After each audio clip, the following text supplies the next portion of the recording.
Andra mujennepe Musa polytropon hos malapolla plankte epeitroies hierun ptolietron eperse. Pollon d'anthropon viden vaste kainun egno, polat hugen puntoi patenalgia hon katatymon. Imagine మీరు ఒక 10-year war survive అయ్యారు, గెలిచిర్రు, నీ దోస్తులందరూ చచ్చిపోయారు ఆ యుద్ధంలో. కానీ ఆ యుద్ధానికి గెలిచే స్ట్రాటజీ మీరే డిసైడ్ చేసిర్రు. శత్రువును ఓడగొట్టిర్రు, శత్రువుల ఊరిని మొత్తం తగలబెట్టిర్రు. ఎస్, మీరు ఒక రాజు, ఒక వారియర్ అండ్ ఒక ఫాదర్ కూడా. సో ఇప్పుడు యుద్ధం అయిపోయింది, 10 ఏళ్ల యుద్ధం అయిపోయింది, మీరు గెలిచిర్రు at a huge cost, but గెలిచిర్రు. అండ్ ఇప్పుడు ఈ యుద్ధం తర్వాత మీకు ఇంకేం చేయాలని లేదు, మీ ఇంటికి వెళ్ళిపోవాలని ఉంది అంతే. మీ ఇల్లు అంటే ఒక ఐలాండ్, ఒక రాకీ మౌంటైనస్ ఐలాండ్, దాని పేరు ఇతక. అండ్ పడ వేసుకొని వెళ్ళిపోతే 2 వారాలు వెళ్ళిపోవచ్చు. కానీ ఈ 2 వారాల్లో అయిపోవాల్సిన జర్నీకి 10 ఏళ్లు పట్టింది. అండ్ 10 ఏళ్ల తర్వాత కింద మీద వాడి ఫైనల్ గా మీ హోమ్ కి రీచ్ అయినప్పుడు మీతోని స్టార్ట్ అయిన ప్రతి వ్యక్తి చచ్చిపోయిండు, మీ షిప్స్ అన్ని పోయినాయి, నీ ఆస్తి పాస్తులన్నీ కరిగిపోయినాయి, నీ కొడుకు పెరిగి పెద్దగా అయిపోయిండు, నిన్ను గుర్తుపట్టలేని పొజిషన్ లో ఉన్నాడు. అండ్ నీ ఇంటి నిండా ఎవడెవడో వచ్చి ఉంటున్నాడు, నీ తిండి తింటున్నాడు, నీ పక్కలో పడుకుంటున్నారు. అండ్ నీ భార్యని నువ్వు చచ్చిపోయినావని డిక్లేర్ చేసి ఎవడో ఒకడు పెళ్లి చేసుకోవడానికి ఆమె పైన ప్రెషర్ పెడుతున్నారు. సో ఇది నీ కథ. ఎవరు నువ్వే ఒడిసియస్. అండ్ ఇది ఒక ultimate survival story. Western civilization యొక్క one of the foundational text అనుకోవచ్చు. దాంతో పాటు ఇది ఒక డీప్ సైకలాజికల్ స్టోరీ. ట్రామాకి సంబంధించి, ఐసోలేషన్ కి సంబంధించి, సర్వైవల్ కి సంబంధించిన ఒక స్టోరీ. ఇవి జస్ట్ కథలు కాదు, ఇవి ఏన్షియంట్ గ్రీక్స్ కి సంబంధించిన, వాళ్ళ సివిలైజేషన్ కి సంబంధించిన ఫౌండేషనల్ టెక్స్ట్. హ్యూమన్ నేచర్ ని, సివిలైజేషన్ ని, హ్యూమన్ వాల్యూస్ ని, మొరాలిటీని డిఫైన్ చేసిన టెక్స్ట్. ఆ కాలం నాటి గ్రీక్ సివిలైజేషన్ యొక్క స్పిరిచువల్ టెక్స్ట్, ఒక విధంగా రిలీజియస్ టెక్స్ట్. సో ఇవేవో కట్టుకథలు, కల్పిత కథలు కాదు, చాలా చాలా చాలా చాలా ఇంపార్టెంట్ టెక్స్ట్, ఇంపార్టెంట్ కథలు. మన భారతదేశంలో హిందూ ధర్మంలో ఏ విధంగా రామాయణ మహాభారతాలనే ఇతిహాసాలు ఉంటాయో, గ్రీకుల యొక్క ఇతిహాసాలు ఇలియడ్ అండ్ ఆడిసీ అనుకోవచ్చు. సో ఈ రోజు మనం రాగడి ఛానల్లో ఈ ఆడిసీ కథను డిస్కస్ చేద్దాం. మీకు తెలుసు మన ఛానల్లో హిస్టరీకి సంబంధించిన కథలే చెప్తా ఉంటాం. అండ్ ఇప్పుడు ఆడిసీ ప్రస్తావన ఎందుకు వస్తుంది అంటే, రేపు సినిమా రిలీజ్ ఉన్నది. క్రిస్టఫర్ నోలన్ ఆడిసీ అన్న కథని ఐమాక్స్ బిగ్ స్క్రీన్ కోసం చెప్పిర్రు. బట్ అన్ఫార్చునేట్లీ ఇండియాలో ఆ బిగ్ స్క్రీన్ లేదు కాబట్టి అవైలబుల్ ఉన్న థియేటర్ లో మనం చూద్దాం ఆడిసీ సినిమాని. అండ్ నా లాంటి history nerd is very excited about the film. Of course Nolan పైన నాకు కొన్ని కంప్లైంట్స్ ఉన్నాయి, but that doesn't matter. Christopher Nolan is definitely film maker of this generation. So Christopher Nolan Odyssey అన్న కథ చెబుతుండు అంటే అదొక ఎక్సైటింగ్ విషయము. సో మనందరం కలిసి సినిమాని చూద్దాం. బట్ సినిమాకి వెళ్లే ముందు ఆడిసీ కథ ఏందో, యాక్చువల్ గా టెక్స్ట్ లో ఏం కథ ఉందో ఆ కథని మనందరం తెలుసుకునే ప్రయత్నం చేద్దాం ఈ రోజు మన ఛానల్లో. అండ్ వీడియోలోకి వెళ్లే ముందు ఒక చిన్న డిస్క్లైమర్. ఈ వీడియోలో, ఈ కథలో మనకి చాలా కొత్త పేర్లు వస్తూ ఉంటాయి. ఈ పేర్లన్నీ ఏన్షియంట్ గ్రీక్ కి సంబంధించినవి. అండ్ నాకు క్లాసిక్స్ లో, ఏన్షియంట్ గ్రీక్ లో ఎక్స్పోజర్ లేదు, బ్యాక్గ్రౌండ్ లేదు. సో నా ప్రొనౌన్సియేషన్ వర్స్ట్ గానే ఉంటుందని మీరు ఊహించుకోవాలి. యాజ్ మచ్ యాజ్ పాసిబుల్ నేను కరెక్ట్ గా ప్రొనౌన్స్ చేయడానికి ట్రై చేస్తాను, బట్ అది కరెక్ట్ గా ఉండదు అని మీరు ఫిక్స్ కావాలి. సో ప్రొనౌన్సియేషన్ అవన్నీ ఉంటే మీరు సపరేట్ గా వెళ్ళి చెక్ చేసుకోండి. నేను ఫ్లో లో నాకు ఏది అనిపిస్తే అది అంటా ఉంటాను, కరెక్ట్ గా ఉండడానికి ట్రై చేస్తాను ఆఫ్ కోర్స్, బట్ ఇక ఫ్లో లో పోతా ఉంటది. సో అది ఒక్కటి మన్నించండి. బట్ ఫ్యాక్చువల్ గా మాత్రం కరెక్ట్ ఉంటుంది మన స్టోరీ, హిస్టారికలీ కరెక్ట్ ఉంటుంది. అండ్ ఎంగేజింగ్ కూడా ఉంచడానికి ట్రై చేస్తాను, నేను నా బెస్ట్ చేయడానికి ట్రై చేస్తాను. సో ఇంకా లేట్ చేయకుండా మనం కథలోకి వెళ్ళిపోదాము. నోలన్ ని కొడుతున్నాం ఈ స్టోరీతో, గుర్తుపెట్టుకోండి. సో ఈ video Odysseus the man of twists and turns. So direct గా కథలోకి వెళ్లే ముందు మనం కొంచెం హిస్టరీని చూద్దాం as always. So Iliad, Odyssey 2 important టెక్స్ట్లు, 2 ఇంపార్టెంట్ పోయంలు. ఇప్పుడు ఈ 2 పోయంలని ఎవరు రాసిర్రు అంటే మనకి హిస్టరీలో గూగుల్లో కొడితే హోమర్ అని వస్తుంది. ఆన్సర్ సింపుల్, హోమర్ అయిపోయింది. బట్ మన హిస్టరీ స్టూడెంట్స్ కాబట్టి మనం తెలుసుకోవాల్సిన, గుర్తుపెట్టుకోవాల్సిన కాంటెక్స్ట్ ఏంటంటే, జనరల్ గా ఈ ఏన్షియంట్ టెక్స్ట్ అనేటివి ఒక వ్యక్తి రాసినట్టుగా మనకు ఆనవాళ్ళు అయితే కనబడవు, ఉండవు. ఒక వ్యక్తి ఇన్ని వేల లైన్లు రాయడము ఆ టైంలో అంటే కొంచెం కష్టమైన విషయం. సో ఎవరి హోమర్, ఈయన కథ ఏంటి? ఫస్ట్ అది మనం చూసుకున్నప్పుడు ట్రెడిషనల్ గా వస్తున్న స్టోరీ ప్రకారం హోమర్ అనే వ్యక్తి బ్లైండ్ పర్సన్, ఒక యోగి వేమన లాంటి టైప్ పర్సన్. అట్లా తిరుగుతా ఉంటాడు ఊర్లు పట్టుకొని. ఈ రోజు మోడర్న్ డే టర్కీకి సంబంధించిన జాగలో ఉండేటోడు అని కథ చెప్తుంది. మీరు గుర్తుపెట్టుకోండి, ఏన్షియంట్ గ్రీక్ సివిలైజేషన్ టైంలో గ్రీసు, టర్కీ ఇవన్నీ కూడా ఒక రీజన్ కిందనే వస్తాయి. సో ఇదంతా ఒక సివిలైజేషన్ అని మీరు గుర్తుపెట్టుకోవాలి, అర్థం చేసుకోవాలి. సో హోమర్ ఈ వెస్టర్న్ టర్కీ ఈ ప్రాంతానికి చెందిన వ్యక్తి, అట్లా ఊరులు తిరుక్కుంటూ పద్యాలు వాడిండు అన్నది కథ. ఇంకొన్ని కథలు కూడా ఉన్నాయి. ఏంటంటే హోమర్ ఆడిసీకి సంబంధించిన మనవడు, లేకపోతే వాళ్ళ లైన్ నుంచి వచ్చిన వ్యక్తి, ఇట్లా వేరియస్ ఎక్స్ప్లెనేషన్స్ అనేవి ఉన్నాయి ట్రెడిషనల్ నారేటివ్స్ లో. బట్ మన హిస్టరీ ఛానల్ కాబట్టి హిస్టారికల్ రికార్డ్స్ మనం చూసుకున్నప్పుడు ఆ టైం నాటి హిస్టారికల్ రికార్డ్స్ ఏవి మన దగ్గర లేవు. సో మన దగ్గర అబ్సల్యూట్ ట్రూత్ ఇది లేదు, ఇదే విధంగా జరిగింది కదా అని, ఈ వ్యక్తి లేకపోతే ఈ గ్రూప్ ఈ కథ రాసిర్రు అని. బట్ మనకున్న టూల్స్ మనం వాడుకొని చూసుకున్నప్పుడు హోమర్ అనేది అసలు ఏన్షియంట్ గ్రీక్ కి సంబంధించిన పేరే కాదు. మనం హోమర్ అన్న పదాన్ని ట్రాన్స్లేట్ చేసుకున్నప్పుడు విచిత్రమైన మీనింగ్స్ వస్తాయి. దీనికి హాస్టేజ్ అని ఒక మీనింగ్ వస్తుంది, వన్ హూ ఇస్ లెడ్ అనే మీనింగ్ వస్తుంది, ఆర్ ఒక పాటని కూర్పిన వ్యక్తి, కూర్చోబెట్టిన వ్యక్తి, ఫిట్ చేసిన వ్యక్తి లాగా వస్తుంది మీనింగ్. సో ఇది ఆల్మోస్ట్ ఒక టైటిల్ లెక్క హోమర్ అనేది. ఏన్షియంట్ గ్రీక్ లో హోమర్ అనేది పేరు కాదు. సో హోమర్ ఎవరు అన్న దానిపైన వేరియస్ థియరీస్ ఉన్నాయి, వేరియస్ సైంటిఫిక్ స్పెక్యులేషన్స్ ఉన్నాయి. సో హోమర్ అనేది సింగిల్ వ్యక్తి కాదు, pen name. Over the years, over the centuries various people ఈ కథని, ఈ పోయం ని కంపోజ్ చేయడంలో హెల్ప్ చేసిర్రు. వాళ్ళందరూ కూడా కలెక్టివ్లీ హోమర్ అన్న పేరు కిందనే ఇవి రాశారు. ఇలాంటి థియరీస్ ఉన్నాయి మనకి. అఫ్ కోర్స్ హార్వర్డ్ లాంటి యూనివర్సిటీలు వచ్చేసి ఇదంతా గాల్లో పుట్టిన కథ అని కూడా కొన్ని థియరీలు ఫ్లోట్ చేశారు. బట్ మనకు తెలుసు హార్వర్డ్ యూనివర్సిటీకి ఒక డీప్ బయాస్ ఉన్నది.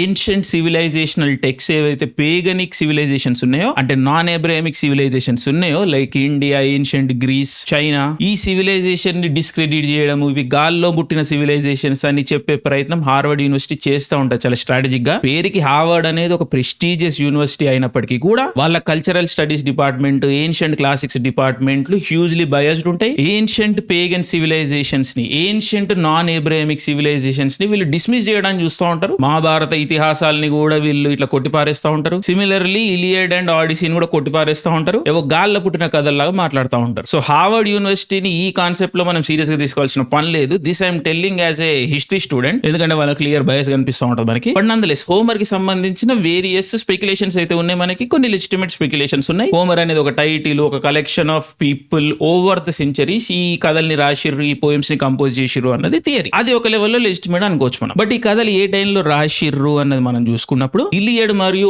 ఆడిసీ అనే లెజెండరీ పోయమ్స్ రఫ్ గా 750 BCE టు 700 BCE మధ్యలో ఫైనల్ ఫామ్ కి వచ్చినాయి, ఫైనల్ కాంపోజిషన్స్ వచ్చినాయి అన్నది థియరీ. అంటే ఈ పోయమ్స్ లో, ఈ కథల్లో వచ్చిన భాష, వాళ్ళు డిస్క్రైబ్ చేస్తున్న వస్తువులు, ఆ జియోగ్రఫీ, వీటి ఆధారితంగా ఇదే టైంలో వచ్చిన కథ అని చెప్పేసి ఒక రఫ్ ఎస్టిమేట్ కి వచ్చిర్రు హిస్టోరియన్స్. సో ఈ ఇలియడ్ అండ్ ఆడిసీ రెండు పోయమ్స్ కూడా, రెండు కథలు కూడా around 8th century before common era final shape లోకి వచ్చినాయి అన్నది హిస్టోరియన్స్ థియరీ. అండ్ ఇది గ్రీక్ హిస్టరీలో, హ్యూమన్ హిస్టరీలో ఒక ఇంపార్టెంట్ ఫేజ్. ఎందుకంటే అరౌండ్ 1200 బిఫోర్ కామన్ ఈరాలో సివిలైజేషనల్ కొలాప్స్ అన్నది జరుగుతుంది వరల్డ్ మొత్తం. దీన్ని బ్రాంజ్ ఏజ్ కొలాప్స్ అని కూడా అంటారు. అంటే ఆల్మోస్ట్ ఒకటే టైంలో ఆ కాలపు నాటి మేజర్ సివిలైజేషన్లన్నీ కుప్పకూలిపోతాయి. అనూహ్యంగా, అనుమానాస్పదంగా 12th century బిఫోర్ కామన్ ఈరాలో కొలాప్స్ అయిపోతాయి. Literally out of the blue random గా జరుగుతుంది అనమాట. ఈ collapse of the bronze age civilization అన్నది చాలా ఇంపార్టెంట్ హిస్టరీలో, మనకి సపరేట్ వీడియోలో ట్యాకిల్ చేద్దాం దాన్ని. బట్ ఈ కొలాప్స్ తర్వాత గ్రీక్ సివిలైజేషన్ అన్నది కొలాప్స్ అయిపోయింది న్యాచురల్లీ. ఆ కాలం నాటి గ్రీక్ సివిలైజేషన్ ని మైసీనియన్ సివిలైజేషన్ అనేవాళ్ళు. Mycenaean phase of the ancient Greek civilization. So ఒక్కసారి బ్రాంజ్ ఏజ్ సివిలైజేషన్ పడిపోగానే వెల్ది గ్రాండ్ ప్యాలెసెస్ అన్ని కుప్పకూలిపోయినాయి, కాలిపోయినాయి, తగలబడిపోయినాయి. అండ్ సివిలైజేషన్ లిటరల్లీ కుప్పకూలిపోయింది. సో జనాలు రాయడం మర్చిపోయారు, ట్రేడ్ ఇదంతా చచ్చిపోయింది, సివిలైజేషన్ రోడ్లు ఇవన్నీ లైక్ కంప్లీట్లీ ఎండ్ అయిపోయినాయి. సో ఒక 400 ఏళ్ల పాటు సొసైటీ కంప్లీట్ గా పావర్టీలోకి వెళ్ళిపోయింది, ఇల్లిటరసీలోకి వెళ్ళిపోయింది అండ్ ఐసోలేటెడ్ ఉండిపోయింది. సో దగ్గర 12th century బిఫోర్ కామన్ ఈరా నుండి ఒక 400 ఏళ్ల పాటు మోర్ ఆర్ లెస్ ఇదే విధంగా కంటిన్యూ అయితే వచ్చింది. బట్ ఈ 400 ఏళ్ల తర్వాత మెల్లమెల్లగా ట్రేడ్ ఓపెన్ అయింది. ఏన్షియంట్ గ్రీక్ పీపుల్ ఫినీషియన్ ఆల్ఫాబెట్ ని అడాప్ట్ చేసుకోవడం స్టార్ట్ చేశారు మెల్లగా. అగైన్ ఫినీషియన్ సివిలైజేషన్ అన్నది ఒక ఇంపార్టెంట్ సివిలైజేషన్ ఆ కాలం నాటికి. రోమన్స్ వచ్చేసి దీన్ని మొత్తానికి డిస్ట్రాయ్ చేసేస్తారు ఈ సివిలైజేషన్ ని. అది కూడా మనం సెపరేట్ గా డీల్ చేద్దాం. బట్ ఏన్షియంట్ గ్రీక్స్ ఫినీషియన్స్ నుండి ఆల్ఫాబెట్ తీసుకొని మెల్లగా ట్రేడ్ ఓపెన్ చేసుకొని కొంచెం డబ్బులు సంపాదిస్తూ వాళ్ళ ఓన్ రైటింగ్ సిస్టమ్ ని డెవలప్ చేసుకోరు around 8th century before common ఈరాలో. సో ఎగ్జాక్ట్లీ ఈ టైంలో రైటింగ్ డెవలప్ కాగానే ఫస్ట్ ఏం చేసిరాలు, గత 400 సంవత్సరాలుగా ఏ కథలనైతే వాళ్ళు ఓవరాల్ గా చెప్పుకుంటూ వచ్చిరో, అంటే ఇల్లిటరేట్ పీపుల్ వాళ్ళ మెమరీలో గుర్తుపెట్టుకొని కొన్ని కథలు గుర్తుపెట్టుకున్నారు కదా. రైటింగ్ కొలాప్స్ అయిపోయింది, సివిలైజేషన్ కొలాప్స్ అయిపోయింది, బిల్డింగ్లు తగలబడిపోయినాయి, మనుషులు చచ్చిపోయారు, వ్యవస్థలు చచ్చిపోయినాయి. బట్ అలాంటి పరిస్థితుల్లో కూడా ఏం మిగిలినాయి, కథ మిగిలింది. సో మనుషులు కథల్ని మెమరైజ్ చేసుకున్నారు. సెంచరీ బై సెంచరీ నోటి ద్వారా జనరేషన్ జనరేషన్ నోటి ద్వారా ఈ కథల్ని ట్రాన్స్ఫర్ చేస్తా వచ్చారు పద్యాల రూపంలో. ఎందుకంటే ఆ రిథమ్ తోని బ్రెయిన్ లో గుర్తుపెట్టుకోవడానికి ఈజీ ఉంటది కాబట్టి పోయమ్స్ ఫామ్ లో ఈ కథల్ని గుర్తుపెట్టుకుంటా వచ్చారు. సివిలైజేషన్ కొలాప్స్ అయినప్పటి నుండి మళ్ళీ రైటింగ్ డెవలప్ అయ్యే వరకు. సో ఒక్కసారి రైటింగ్ డెవలప్ కాగానే ఈ కథల్ని లిఖిత పూర్వకంగా కంపోజ్ చేసి ఫార్ములేట్ చేసిర్రు, కంపైల్ చేసిర్రు. సో ఆ టైంలోనే ఇలియడ్ అండ్ ఆడిసీకి ఒక ఫైనల్ ఫామ్ వచ్చింది. ఆ ఫామ్ స్టోర్ అయింది. దాన్ని ఈ రోజు మనం ట్రాన్స్లేట్ చేసుకొని ఆ కథలు చెప్పుకుంటున్నాం. సో ఇలియడ్ ఆడిసీ అనేవి 8th century బిఫోర్ కామన్ ఈరాలో పుట్టలేదు. ఫస్ట్ టైం ఆ టైంలో రాలేదు. ఎప్పటి నుంచో చారిత్రాత్మకంగా ఓరల్ గా వస్తున్న కథలు 8th century బిఫోర్ కామన్ ఈరాలో ఒక ఫైనల్ ఫామ్ కి వచ్చినాయి, రిటర్న్ ఫామ్ లోకి వచ్చినాయి. సో అది మీరు గుర్తుపెట్టుకోండి, ఇది ఒక డిస్టింక్షన్. సో హోమర్ ఒరిజినల్ గా కథ రాసిన వ్యక్త, లేకపోతే 8th century బిఫోర్ కామన్ ఈరాలో ఇవి కంపోజ్ చేసిన వ్యక్త, కంపైల్ చేసిన వ్యక్త అన్న దానిపైన కూడా స్పెక్యులేషన్ ఉన్నది. ఈ రోజు మనకి దానిపైన క్లారిటీ లేదు. సో ఇది కాంటెక్స్ట్ మనకి. Homer, Iliad, Odyssey. హోమర్ అనే రైటర్ 2 ఎపిక్ పోయమ్స్ రాసిండు, అవే ఇలియడ్ అండ్ ఆడిసీ. మన వీడియో ఈ రోజు ఆడిసీ గురించి. బట్ ఆడిసీ ఏమో యుద్ధం తర్వాత మొదలయ్యే కథ. అంటే అరవింద సమేత వీరరాఘవలాగా గురూజీ టెంప్లెట్ సెట్ చేస్తాడు అట్లా. సో ఆడిసీ యుద్ధం తర్వాత స్టార్ట్ అయినప్పుడు ఈ యుద్ధం ఏంటిది, ఎవరి మధ్యలో జరిగింది, ఎందుకు జరిగింది. సో ఆ యుద్ధాన్ని ట్రోజన్ వార్ అంటారు. అండ్ కథ ప్రకారం ఈ ట్రోజన్ వార్ అనేది ఒక లవ్ అఫేర్ తో స్టార్ట్ అవుతుంది. పారిస్ అనే ఒక యంగ్ ప్రిన్స్, ట్రాయ్ అనే ఒక వెల్దీ సిటీకి చెందిన వ్యక్తి, ఒక యంగ్ హ్యాండ్సమ్ ప్రిన్స్. ఇతను స్పార్టా అనే ఊరికి వెళ్తాడు, విజిట్ చేస్తాడు. అక్కడ హెలెన్ అనే ఒక బ్యూటిఫుల్, మోస్ట్ బ్యూటిఫుల్ ఉమెన్ ని ఎత్తుకొచ్చేస్తాడు. పోనీ ఈ అందమైన హెలెన్ ఏమన్నా సింగిలా అంటే కాదు, స్పార్టన్ కింగ్ మెనెలియస్ యొక్క వైఫ్. అంటే హెలెన్ అనేట ఆవిడ రాణి. రాజు పిల్లాన్ని లేపుకొస్తే రాజు కుట్టాడా? ఉత్త పిల్లాన్ని ఎత్తుకోయిన పరిస్థితి కాదు ఇక్కడ, వాని ఇజ్జత్కే సవాల్. సో హెలెన్ ని వాపస్ తెచ్చుకొని తన ప్రైడ్ ని నిలబెట్టుకోవడానికి మెనెలియస్ ఒక ఆర్మీని, ఒక కోalition ని తయారు చేస్తాడు. అప్పట్లో సిటీ స్టేట్స్ ఉండేవి అనమాట. అంటే ఈ రోజులాగా పెద్ద పెద్ద సివిలైజేషన్స్ ఉండేవి కాదు. ఒక సిటీ, ఆ సిటీని సెపరేట్ రాజ్యం లాగా వాటికి ఒక ఆర్మీస్ ఇట్లా ఉండేవి. సో ట్రాయ్ అనేది అలాంటి ఒక సిటీ స్టేటే, స్పార్టా అనేది ఒక సిటీ స్టేట్. సో ఈ స్పార్టా కింగ్ మెనెలియస్ వేరే సిటీ స్టేట్స్ కి సంబంధించిన రాజులతోని ఒక అలయన్స్ అన్నది స్టార్ట్ చేస్తాడు. దాంట్లో మైసినేకి సంబంధించిన అగమెనాన్ వీళ్ళు ఇంపార్టెంట్. సో వీళ్ళందరూ కలిసి ఒక 1000 షిప్పుల ఆర్మీ తయారైతుంది. వీళ్ళందరూ ఏజియన్ సీని క్రాస్ చేసి ట్రాయ్ అనే సిటీ పైన అటాక్ చేయడానికి వస్తారు. ఇది కథ, ఇలియడ్ లో మనకి జరిగే కథ. బట్ ఒకసారి మనకి హిస్టరీ చూసుకున్నప్పుడు, చారిత్రాత్మకంగా మనకు దొరికిన ఆనవాళ్ళని బట్టి చూసుకున్నప్పుడు, ట్రాయ్ అనేది రియల్ హిస్టారికల్ సిటీ అని చెప్పేసి మనకు ఆర్కియలాజికల్ ఎవిడెన్స్ దొరికినాయి. మోడర్న్ డే టర్కీలో ట్రాయ్ అనే జాగా డిస్కవర్ అయింది. అండ్ ఇందాక నేను చెప్పినట్టు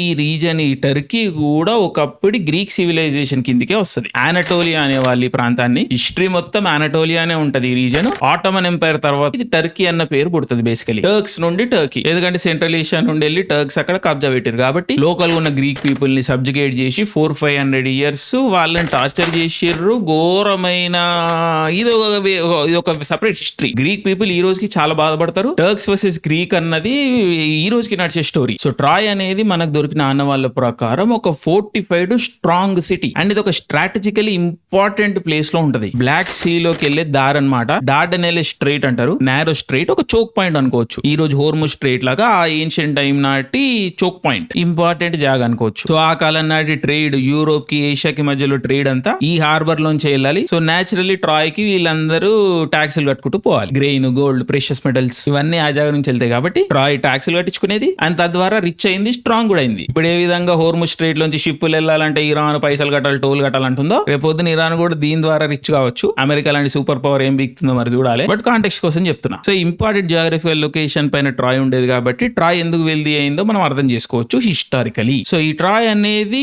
కోస్టల్ లైన్ పైన ఉన్నది. సో దీన్ని కోస్టల్ కింగ్డమ్ అనుకోవచ్చు. అండ్ దీన్ని ఇన్వైట్ చేయడానికి మెయిన్ ల్యాండ్ గ్రీస్ నుండి ఆర్మీ వచ్చింది. ఈ వ్యక్తులని ఆర్కేయన్స్ ఆర్ ఆర్గైవ్స్ అంటాడు హోమర్. అండ్ నేచురల్లీ వీళ్ళు ల్యాండ్ మీద నుంచి వచ్చారు కాబట్టి ఆ టైం కి ల్యాండ్ పైన అన్ని రిసోర్సెస్ లేవు కాబట్టి వీళ్ళు రిసోర్సెస్ కోసం వేరే సిటీ స్టేట్స్ తో గొడవడాల్సి వచ్చేది. అందుకని వీళ్ళందరూ కూడా చాలా అగ్రెసివ్ గా ఉండేవాళ్ళు. ఎప్పుడైనా అంతే కదా, డబ్బుతో పాటు సుఖం పెరుగుతుంది. తరం తర్వాత తరం మనుషులు సాఫ్ట్ అయితే వస్తారు. డబ్బులు లేని పరిస్థితిలోనే మనుషులు రఫ్ ఉంటారు, టఫ్ ఉంటారు, అగ్రెసివ్ ఉంటారు, బాగా వైలెంట్ కూడా ఉంటారు. సో ట్రాయ్ అనేది ఒక వెల్దీ సిటీ. ఈ సిటీ పైన అటాక్ చేయడానికి మెయిన్ ల్యాండ్ గ్రీక్స్ వచ్చిరు అటాక్ చేయడానికి. సో ఈ ట్రాయ్ యొక్క ఆర్కియలాజికల్ సైట్స్ మనం చూసుకున్నప్పుడు మల్టిపుల్ డిస్ట్రక్షన్ సైట్స్ కనిపించినాయి. రిపీటెడ్ గా ఈ సిటీ పైన అటాక్లు, బర్నింగ్లు, బర్న్ అయిపోయిన తర్వాత మళ్ళీ రీబిల్డ్ చేసిన వాళ్ళు, ఇట్లా various layers of destruction and reconstruction కనిపిస్తున్నాయి మనకి ఆర్కియలాజికల్ సైట్స్ లో. సో బేసికలీ ట్రాయ్ అనేది రియల్ ఊరు. బ్రాంజ్ ఏజ్ లో ఈ మిలిటరీ కాన్ఫ్లిక్ట్ అనేది నిజంగా జరిగింది. వేవ్స్ ఆఫ్ మిలిటరీ కాన్ఫ్లిక్ట్స్ అనేవి జరిగినాయి. అండ్ ఈ యుద్ధాలు రెండు సైడ్లనే డిస్ట్రాయ్ చేసినాయి. ట్రాయ్ అనే ఊరు తగలబడిపోయింది. అండ్ ఎవరైతే సో కాల్డ్ యుద్ధం గెలిచిర్రో మెయిన్లాండ్ గ్రీక్స్, వాళ్ళు రిటర్న్ జర్నీలు తిరిగి వాళ్ళ జాగలకు పోయినప్పుడు వాళ్ళ రాజ్యాలు కూడా తగలబడిపోయి ఉన్నాయి, వాళ్ళ ఖజానాలు కూడా ఖాళీ పడిపోయి ఉన్నాయి, వాళ్ళ థ్రోన్స్ పైన కూడా ఎవడు వచ్చి కూర్చున్నాడు, కబ్జా పెట్టిండు. సో పేరుకి యుద్ధం గెలిచినప్పటికీ కూడా రెండు సైడ్లు లాసెస్ చూసినాయి, రెండు సైడ్లు ఓడిపోయినాయి, తగలబడిపోయినాయి. బేసికలీ ఇల్లు వదిలిపెట్టి ఏడికో యుద్ధానికి పోతే ఇల్లు ఖాళీ ఎందుకు ఉంటది, ఎవడో వచ్చి కబ్జా పెడతాడు కదా. ఈ ఏన్షియంట్ గ్రీస్ లో అదే జరిగింది. సో ఇది ఆర్కియాలజికల్ గా మనకున్న ఇన్ఫర్మేషన్. సో ఇప్పుడు మనం కథలోకి వెళ్దాం. సో ఆడిసీ అన్న కథ మనకు అర్థం కావాలంటే ఆడిసీ యొక్క హీరో మైండ్ సెట్ మనకు అర్థం కావాలి. సో ఆ కాలంలో గ్రీక్ హీరోకి ఒక టెంప్లెట్ ఉండేది, ఒక అల్టిమేట్ వారియర్ టెంప్లెట్. ఈ అల్టిమేట్ వారియరే హీరో. సో ఎవరా hero? Achilles. Achilles star hero. So Iliad Odyssey అన్నప్పుడు ఫస్ట్ క్రానలాజికల్ గా జరిగే కథ ఇలియడ్. ఈ ఇలియడ్ లోనే ఈ ట్రోజన్ వార్ కథ అంతా జరుగుతూ ఉంటుంది. సో ఈ కథలో హీరో ఎవరు? అకిలిస్. అకిలిస్ ఒక pure unfiltered martial hero. He's young, he strong and filters ఉండవు, డైరెక్ట్ ఉంటాడు. ప్రతి దానికి తన స్పియర్ తోనే సమాధానం చెప్తాడు. వైలెన్స్ వైలెన్స్ వైలెన్స్, మాటలు లేవు చేతులతోనే అన్నట్టుగా స్పియర్, యుద్ధం, ఇదే సమాధానం అకిలిస్ ది. సో సూపర్ స్టార్ అకిలిస్ ఒక హీరో, ఒక గాడ్. దేవుడికి మనిషికి పుట్టిర్రు అంటారు. So demi god. Of course Achilles ఒక కథ ఉంటది, తన బాడీలో ఒక వీక్నెస్, బట్ అదంతా సెపరేట్ కదా. ఎప్పుడన్నా మీరు ఇంట్రెస్ట్ ఉంటే చెప్పండి, ఇలియడ్ మనం ట్రోజన్ వార్ సెపరేట్ గా హ్యాండిల్ చేద్దాం. But Greek hero template Achilles, the legend. But ఎవరైతే ఆడిసీలో కథానాయకుడు ఉన్నాడో ఒడీసియస్, తను అకిలిస్ కాదు. అకిలిస్ కి ఎగ్జాక్ట్ గా ఆపోజిట్. ఒడీసియస్ ఏమి ట్రోజన్ వార్ యొక్క స్ట్రాంగెస్ట్ వారియర్ కాదు. అఫ్ కోర్స్ ఇంపార్టెంటే, బట్ సూపర్ స్టార్ కాదు. ట్రోజన్ వార్ లో సూపర్ స్టార్ కాదు. బట్ ఒడీసియస్ చాలా స్మార్ట్. అకిలిస్ బాడీని వాడితే, కత్తిని వాడితే, స్పియర్ ని వాడితే, ఒడీసియస్ బ్రెయిన్ ని వాడతాడు అన్నట్టు. సో ఒడీసియస్ ని డిస్క్రైబ్ చేయడానికి మెటిస్ అన్న పదం ఉంటది. మెటిస్ అంటే కన్నింగ్, రిసోర్స్ఫుల్, ఇంటెలిజెన్స్, ఈ విధమైన మీనింగ్స్ వస్తాయి. సో యుద్ధం గెలవడానికి అకిలిస్ ఏమో ఎవరిని వాడితే వాడిని సంపేద్దాం అని ఆలోచిస్తే, ఒడీసియస్ ఏమో తెలివిని వాడతాడు, కన్నింగ్నెస్ ని వాడతాడు. సో ట్రోజన్ హార్స్ అన్న కాన్సెప్ట్ మన ఒడీసియస్ దే. చెక్క గుర్రం లోపల దొంగతనంగా సోల్జర్స్ ఉండి నైట్ టైం మెల్లగా గుర్రంలోంచి వచ్చి శత్రువులను ఓడగొట్టి ఏదైతే మొత్తం స్ట్రాటజీ ఉంటుందో అది మన ఒడీసియస్ ది. సో రెండు కథలు, ఇలియడ్, ఆడిసీ. ఇలియడ్ లో హీరో అకిలిస్, ఆడిసీలో హీరో ఒడీసియస్. ఇలియడ్ ఏమో బ్రేవరీ, స్ట్రెంత్ కి సంబంధించిన కథ, ఆడిసీ ఏమో మనిషికి సంబంధించిన కథ, సర్వైవల్ కి సంబంధించిన కథ. అందుకని ఇలియడ్ ఓపెనింగ్ వర్డ్ ఏంటి? మెనిన్, అంటే destructive rage of Achilles. So Iliad అనేది యుద్ధం కదా, రేజ్ కదా, మగధనం కదా, హీరోల కదా. ఇప్పుడు ఆడిసీ ఓపెనింగ్ వర్డ్స్ ఏంటి? ఆండ్రా అంటే మీనింగ్ మ్యాన్, మనిషి. సో ఆడిసీ అనేది మనిషికి సంబంధించిన కథ. Andra polytropon, the man of many twist and turns. So మనిషి కథనే, కానీ చాలా మెలికలు ఉంటాయి. సో ఆడిసీలో కథానాయకుడు సూపర్ హీరో కాదు అకిలిస్ లాగా, ఒక నార్మల్ వ్యక్తి. సో ఒడీసియస్ లో మనందరం మనల్ని మనం చూసుకోవచ్చు. ఏ man navigating A hostile environment and ultimately surviving it. And ఈ మ్యాన్ యొక్క సర్వైవల్ స్టోరీ అనేది ఈ రోజు మోడర్న్ డే హిస్టరీలో జరుగుతలేదు, బ్రాంజ్ ఏజ్ లో జరుగుతున్నది. బ్రాంజ్ ఏజ్ లో ఒక వ్యక్తి తన ఊరు దాటి కాలు బయటికి పెడితే తనకి ఎటువంటి రైట్స్ ఉండవు, ఎటువంటి ప్రొటెక్షన్స్ ఉండవు. సో ఇలాంటి పరిస్థితిలో ఒక మనిషి ఎట్లా సర్వైవ్ అయ్యిండు, అదే ఆడిసీ యొక్క కథ. సో ఊరు దాటితే రైట్స్ లేని పరిస్థితిలో అప్పటి సొసైటీ, అప్పటి సిస్టమ్స్ కొన్ని రూల్స్, కొన్ని కస్టమ్స్ పట్టుకొచ్చినాయి. దాంట్లో ఇంపార్టెంట్ కాన్సెప్ట్ ఒకటే జెనియా. జెనియా అంటే గెస్ట్ ఫ్రెండ్షిప్. మన భారతదేశంలో అతిథి దేవోభవ అని ఒక కాన్సెప్ట్ ఉంటది కదా, గెస్ట్ అనేటోడు దేవునితో సమానమని. అది ఈ రోజు మోడర్న్ డే సొసైటీలో పెద్దగా అర్థం కాకపోవచ్చు మనకి. బట్ మనం ఏన్షియంట్ గ్రీస్ కాంటెక్స్ట్ లో తీసుకున్నప్పుడు జెనియా అనే సిస్టమ్ లో ఒక వ్యక్తి తన ఊరు దాటి బయటకు వచ్చినప్పుడు వాడికి ఎటువంటి లీగల్ రైట్స్ లేవు. సో అలాంటి పరిస్థితుల్లో మనుషులు సర్వైవ్ అవ్వాలి కాబట్టి, ట్రేడ్ ఇవన్నీ జరగాలి కాబట్టి ఒక సిస్టమ్ ని తయారు చేసిరు ఆ టైంలో. సో ఈ ట్రావెలర్స్ ఎవరన్నా వచ్చేసి మీ డోర్ కొట్టినప్పుడు ఏన్షియంట్ గ్రీస్ లో మీరు డోర్ ఓపెన్ చేసి ఆ స్ట్రేంజర్ ని నువ్వెవరు అని అడగకూడదు. ఫస్ట్ నువ్వు వాళ్ళని ఇంట్లోకి రానిచ్చి వాళ్ళ కాళ్ళు కడిగి వాళ్ళకి అన్నం పెట్టి వాళ్ళకి ఏదో ఒక గిఫ్ట్ ఇవ్వాలి. అండ్ దాని తర్వాతనే నువ్వు వాళ్ళని ఎవరు అని అడగాలి. ఈ పద్ధతి అనేది ఎందుకు అంటే ఆ డోర్ కొట్టేది దేవుడు కూడా కావచ్చు, Zeus the ultimate god is the protector of travellers. So ancient Greece లో అందరికన్నా పెద్ద దేవుడు జియూస్. సో అర్ధరాత్రి దేవుడు వచ్చి కూడా నీ తలుపు తట్టొచ్చు. సో తలుపు తట్టినప్పుడు నువ్వు ఎవరు అని అడగొద్దు, ఆ దేవుడు వెనకాలకి వెళ్ళిపోతాడు. సో నువ్వు దేవుని లోపలికి రానియాలి, కాళ్ళు కడగాలి, భోజనం పెట్టాలి, ఆఫరింగ్స్ ఇవ్వాలి. ఆ తర్వాత ఎవరు అని అడగాలి, ఆ తర్వాత మనిషి కావచ్చు, దేవుడు కావచ్చు, నువ్వు నిర్ధారించుకోవచ్చు. సో ఈ ప్రోటోకాల్ ద్వారా ట్రావెలర్స్ అనేవాళ్ళు ప్రొటెక్ట్ అయ్యేవాళ్ళు. ఈ వ్యవస్థని జేనియా అంటారు. అగైన్ ప్రొనౌన్సియేషన్ అవన్నీ మీరు చెక్ చేసుకోండి, స్పెల్లింగ్ లో అవన్నీ నేను స్క్రీన్ పైన ఎట్లాగో వేస్తా ఉంటాను. ఈ జేనియా అన్న రూల్ మనకి ఆడిసీలో కనిపిస్తా ఉంటది, ఒడీసియస్ స్టోరీలో కనిపిస్తా ఉంటది. సో ఇప్పుడు ఆడిసీ యొక్క స్ట్రక్చర్ ని మనం చూసుకున్నప్పుడు ఇది ఒక extraordinary structure, masterful narrative structure అనుకోవచ్చు దీన్ని. ఈ స్ట్రక్చర్ తోని నోలర్ ఏమైనా చెడు కానీ చేస్తే నేను కొంచెం హర్ట్ అవుతాను పర్సనలీ. ఎందుకంటే ఆడిసీకి మించిన స్ట్రక్చర్ నోలర్ రాస్తాడా లేకపోతే రాయాలనుకుంటాడా, ఆ ఈగో అన్నది చూడాలి మనము. బట్ హోల్ వెస్టర్న్ సివిలైజేషన్ యొక్క narrative structure in many ways started with Homer and ఇంకా ముఖ్యంగా ఆడిసీ. ఇప్పుడు చారిత్రాత్మకంగా కథ అనేది ఎట్లా చెప్తారు, అనగనగా ఒక రోజు, అనగనగా ఒక రాజు, అనగనగా అట్లా మొత్తం కథ స్టార్టింగ్ నుంచి వస్తుంది అనమాట. కథ ఎప్పుడు చెప్పినప్పుడైనా మూలాలు, ఈ వ్యక్తి, ఈ జాగా, ఈ టైంలో పుట్టిండు, ఇట్లనే స్టార్ట్ అవుతుంది కదా. బట్ ఆడిసీ అట్లా స్టార్ట్ కాదు, ఆడిసీ మధ్యలోంచి స్టార్ట్ అయ్యింది. సో ఇది హిస్టరీ ఆఫ్ స్టోరీ టెల్లింగ్ లోనే ఒక ఇన్నోవేషన్, అండ్ ఈ ఇన్నోవేషన్ అప్పుడెప్పుడో జరిగింది. సో కథ మధ్యలో స్టార్ట్ అవుతుంది, medias res in the middle of things. So ఈ పదాలు, ఈ ఫ్రేజులు ఇవన్నీ చూడండి, ఇవన్నీ ఇంగ్లీష్ లాంగ్వేజ్ లో, వెస్టర్న్ సివిలైజేషన్ లో కామన్ ఫ్రేజెస్. ఇవన్నీ ఎక్కడి నుంచి వచ్చినాయి, ఈ కథల నుంచి వచ్చినాయి, ఈ కథల యొక్క ఇంగ్లీష్ ట్రాన్స్లేషన్స్ లోంచి వచ్చినాయి. In the middle of things అని మనం చాలా కామన్ గా వాడుతూ ఉంటాం, బట్ దీని origin the Odyssey. So Odyssey అనేది ఒక ర్యాండమ్ కథ కాదు, వెస్టర్న్ సివిలైజేషన్ యొక్క one of the foundational text. So book 1 open అయ్యేది యుద్ధం జరిగిపోయిన 10 ఏళ్ల తర్వాత, ట్రాయ్ అనే ఊరు డిస్ట్రాయ్ అయిపోయిన 10 ఏళ్ల తర్వాత. And Odysseus has been missing for 20 years. తన ఒరిజినల్ ఇతక, అగైన్ ఇసక పిసక, అది ప్రొనౌన్సియేషన్ మనకి అట్లే ఉంటది విచిత్రంగా, బట్ టెక్స్ట్ వేస్తాను, ఇతక, ITHACA. సో ఈ జేనియా అన్న సిస్టమ్ ని ఎక్స్ప్లాయిట్ చేస్తూ ఆడిసియస్ మిస్సింగ్ ఉన్నాడు కాబట్టి ఈ స్ట్రేంజర్స్ అందరూ వచ్చేసి ఆడిసియస్ ప్యాలెస్ లో ఎంటర్ అయిపోయి రోజు తేరగా తింటూ ఆడిసియస్ భార్య మీద ప్రెజర్ పెడుతూ, నీ మొగడు చచ్చిపోయిండు, వాడు చచ్చిపోయిండు అని డిక్లేర్ చేసేసి నన్ను పెళ్లి చేసుకొని ఈ కొడుకులందరూ వాళ్ళ ఇంట్లో కూర్చొని తింటా ఉంటారు, వాళ్ళ భార్యని హెరాస్ చేస్తా ఉంటారు. రోజు యాటలు దింపుడు, మందు తాగుడు, ఉన్న మందంతా ఖాళీ చేసుడు, ఆడిసియస్ భార్య పెనలోపి పైన ప్రెషర్ పెట్టుడు, పెళ్లి చేసుకో అని ఇదంతా పంచాయతీ నడుస్తా ఉన్నది ఆడిసియస్ ఇంట్లో, తన ప్యాలెస్ లో. ఆడిసియస్ అనేటైన రాజు, ఇతక అనేది పెద్ద రాజ్యం కాదు, ఎంతో కొంత చిన్న రాజ్యమే, బట్ ఆడిసియస్ రాజు. సో ప్యాలెస్ ఇదంతా కథాకారక అని ఇదంతా సెటప్ ఉంటది ఆయనకి. సో ట్రోజన్ వార్ అయిపోయింది, ఇదంతా జరుగుతా ఉంది. సో ఇదంతా జరుగుతున్న టైంలో మన ఓడిసియస్, మన కథానాయకుడు ఎక్కడున్నాడు, ఒక ర్యాండమ్ ఐలాండ్ లో కూర్చొని ఏడుస్తా ఉన్నాడు. అగీగి అనే ఐలాండ్ లో కలిప్సో అని ఒక బ్యూటిఫుల్ నింఫ్ ఈయనని క్యాప్చర్ చేసి పెట్టింది. ఫర్ ఎవర్ ఆడిసియస్ ని తన భర్తను చేసుకోవాలి, ఇమ్మోర్టల్ హస్బెండ్ చేసుకోవాలి అని చెప్పేసి ప్లాన్ వేసుకొని పెట్టుకున్నది. నింఫ్ అంటే ఒక మ్యాజికల్ క్రీచర్, అంటే బేసికలీ ఇండియన్స్ కి అర్థమయ్యే విధంగా చెప్పాలి అంటే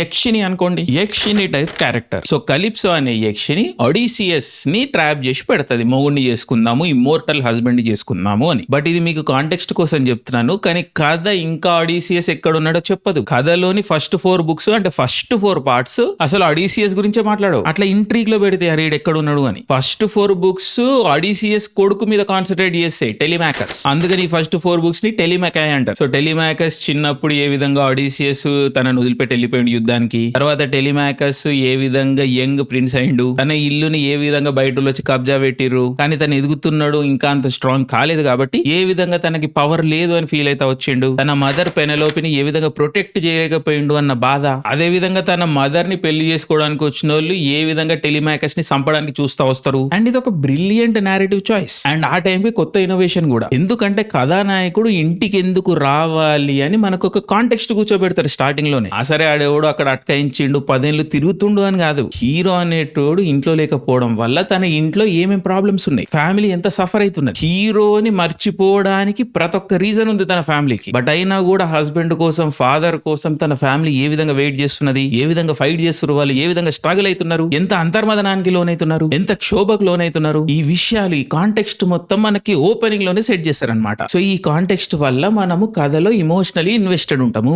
ఆడిసియస్ ఫైనల్ ఇంటికి చేరాలి అన్న దానికి మనం రూట్ చేస్తూ ఉంటాం. సో ఆడియన్స్ ని కథలో ఇన్వెస్ట్ చేసి పెడుతుంది ఈ నేరేటివ్ స్ట్రక్చర్ అన్నది. అండ్ ఇది ఆ టైంకి ఒక గొప్ప ఇన్వెన్షన్, నేరేటివ్ స్ట్రక్చర్ లో ఒక great invention. That's why Odyssey కథ stands the test of time. చరిత్రలో కథలు ఉత్తనే నిలిచిపో, గొప్ప కథలు కాబట్టి నిలిచిపోతే, ఆ గొప్ప నేరేటివ్ స్ట్రక్చర్స్ కాబట్టి నిలిచిపోతాయి. జనాలని సంవత్సరాల పాటు కదిలించి పెడతాయి. ఎన్ని తరాలు మారినా ఆ కథల యొక్క పవర్ అన్నది తగ్గిపోదు. సో 4 చాప్టర్లు టెలిమాకస్ కథ తెలుసుకున్న తర్వాత ఫైనలీ 5th చాప్టర్ లో మన కథానాయకుని ఎంట్రీ జరుగుతుంది యక్షిని కలిప్సో యొక్క ఐలాండ్ లో. అండ్ ఇది ఒక ట్రెడిషనల్ స్టోరీ కాదు కాబట్టి, అంటే ఏదో రియాలిటీలో నార్మల్ మనుషుల మధ్య జరిగే కథ కాదు కాబట్టి, ఈ కథలోకి దేవుళ్ళు వస్తా ఉంటారు, మ్యాజికల్ క్రీచర్స్ వస్తా ఉంటాయి, రాక్షసులు వస్తా ఉంటారు, ఇవన్నీ జరుగుతూ ఉంటాయి. సో 5th బుక్ లో 5th చాప్టర్ లో ఆడిసియస్ ఐలాండ్ లో స్టక్ అయిండు అన్న టైంకి మౌంట్ ఒలంపస్ లో దేవుళ్ళందరూ ఒక మీటింగ్ పెడతారు. మౌంట్ ఒలంపస్ అన్నది గ్రీక్ మిథాలజీలో ఒక స్పెషల్ ప్లేస్. దేవుళ్ళందరూ ఇక్కడనే ఉంటారు, జ్యూస్ ఇక్కడనే ఉంటాడు అని చెప్పేసి గ్రీక్ మిథాలజీలో, గ్రీక్ సివిలైజేషన్ లో నమ్ముతారు. సో మౌంట్ ఒలంపస్ అన్నది ఒక సిగ్నిఫికెంట్ ప్లేస్, ఒక సిగ్నిఫికెంట్ కల్చరల్ మెమరీ అన్నమాట. సో మౌంట్ ఒలంపస్ నుండి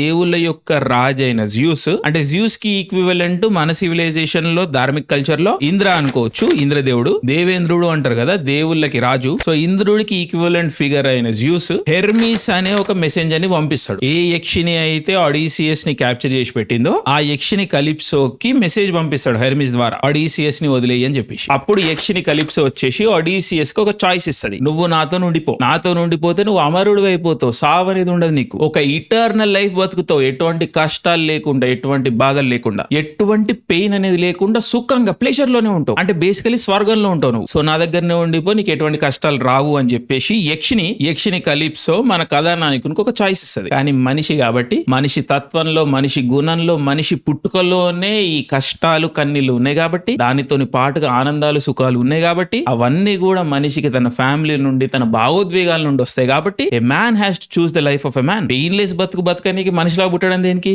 ఆకాశంలోనే ఉండేటోడు దేవునితో మనిషి యొక్క ఫుల్ స్పెక్ట్రమ్ ఆఫ్ లైఫ్ ని చూడడానికే కదా మనిషి పుట్టుక తీసుకున్నది, మనిషి జన్మెత్తింది. రజనీకాంత్ బాబా సినిమాలు ఏం చెప్తాడు? ఇదే చెప్తాడు. సో మన కథానాయకుడు ఆడిసియస్ యక్షిని ఇచ్చిన ఆఫర్ కి నో చెప్తాడు. ఈ chooses mortality, pain and suffering ని చూస్ చేసుకుంటాడు. ఇంట్లో తన ఫ్యామిలీ వెయిట్ చేస్తున్నది, సో ఫ్యామిలీని వెళ్ళి చూడాలి. సో ఆ ఐలాండ్ నుండి ఒక బేసిక్ పడవని బిల్డ్ చేసుకొని తన సెయిలింగ్ జర్నీని స్టార్ట్ చేస్తాడు. The journey of the hero. ఏదైతే నేరేటివ్ స్ట్రక్చర్ ఉంటుందో ఆ టైం నుంచి ఈ టైం వరకు చెప్పిన ప్రతి కథలో ఏంటి structure? The journey of the hero. Heroes యొక్క జర్నీయే కదంటే. బాహుబలి ఏంటి? Journey of Baahubali. కొడుకు బాహుబలి ఏ విధంగా తన పుట్టుక యొక్క రహస్యాన్ని తెలుసుకొని, తన తండ్రిని చంపిన వాళ్ళ మీద పగ తీర్చుకొని, బంధించబడున్న తన తల్లికి ఏ విధంగా విముక్తిస్తాడో, ఫ్రీడమ్ ఇస్తాడో, అదే కదా బాహుబలి కదా, journey of the hero. So ప్రతి కథ జర్నీ ఆఫ్ ద హీరోనే. సో మన కథానాయకుడు ఆడిసియస్ కూడా తెప్పని వేసుకొని, పడవని వేసుకొని సముద్రంలోకి వెళ్తాడు, జర్నీ స్టార్ట్ చేస్తాడు, ఇంటికి చేరుకోవాలనుకుంటాడు. అండ్ పంచాయతీ అక్కడి నుంచి స్టార్ట్ అవుతుంది. ఆ జర్నీలో ఏం జరిగింది అన్నది ఆడిసియస్ కదా, ద ఆడిసి. సో సముద్రంలోకి ఎంటర్ కాగానే సముద్రపు దేవుడు, గాడ్ ఆఫ్ ద సీ పొసైడన్, ఒక ట్రెమెండస్ స్టార్మ్ ని క్రియేట్ చేస్తాడు.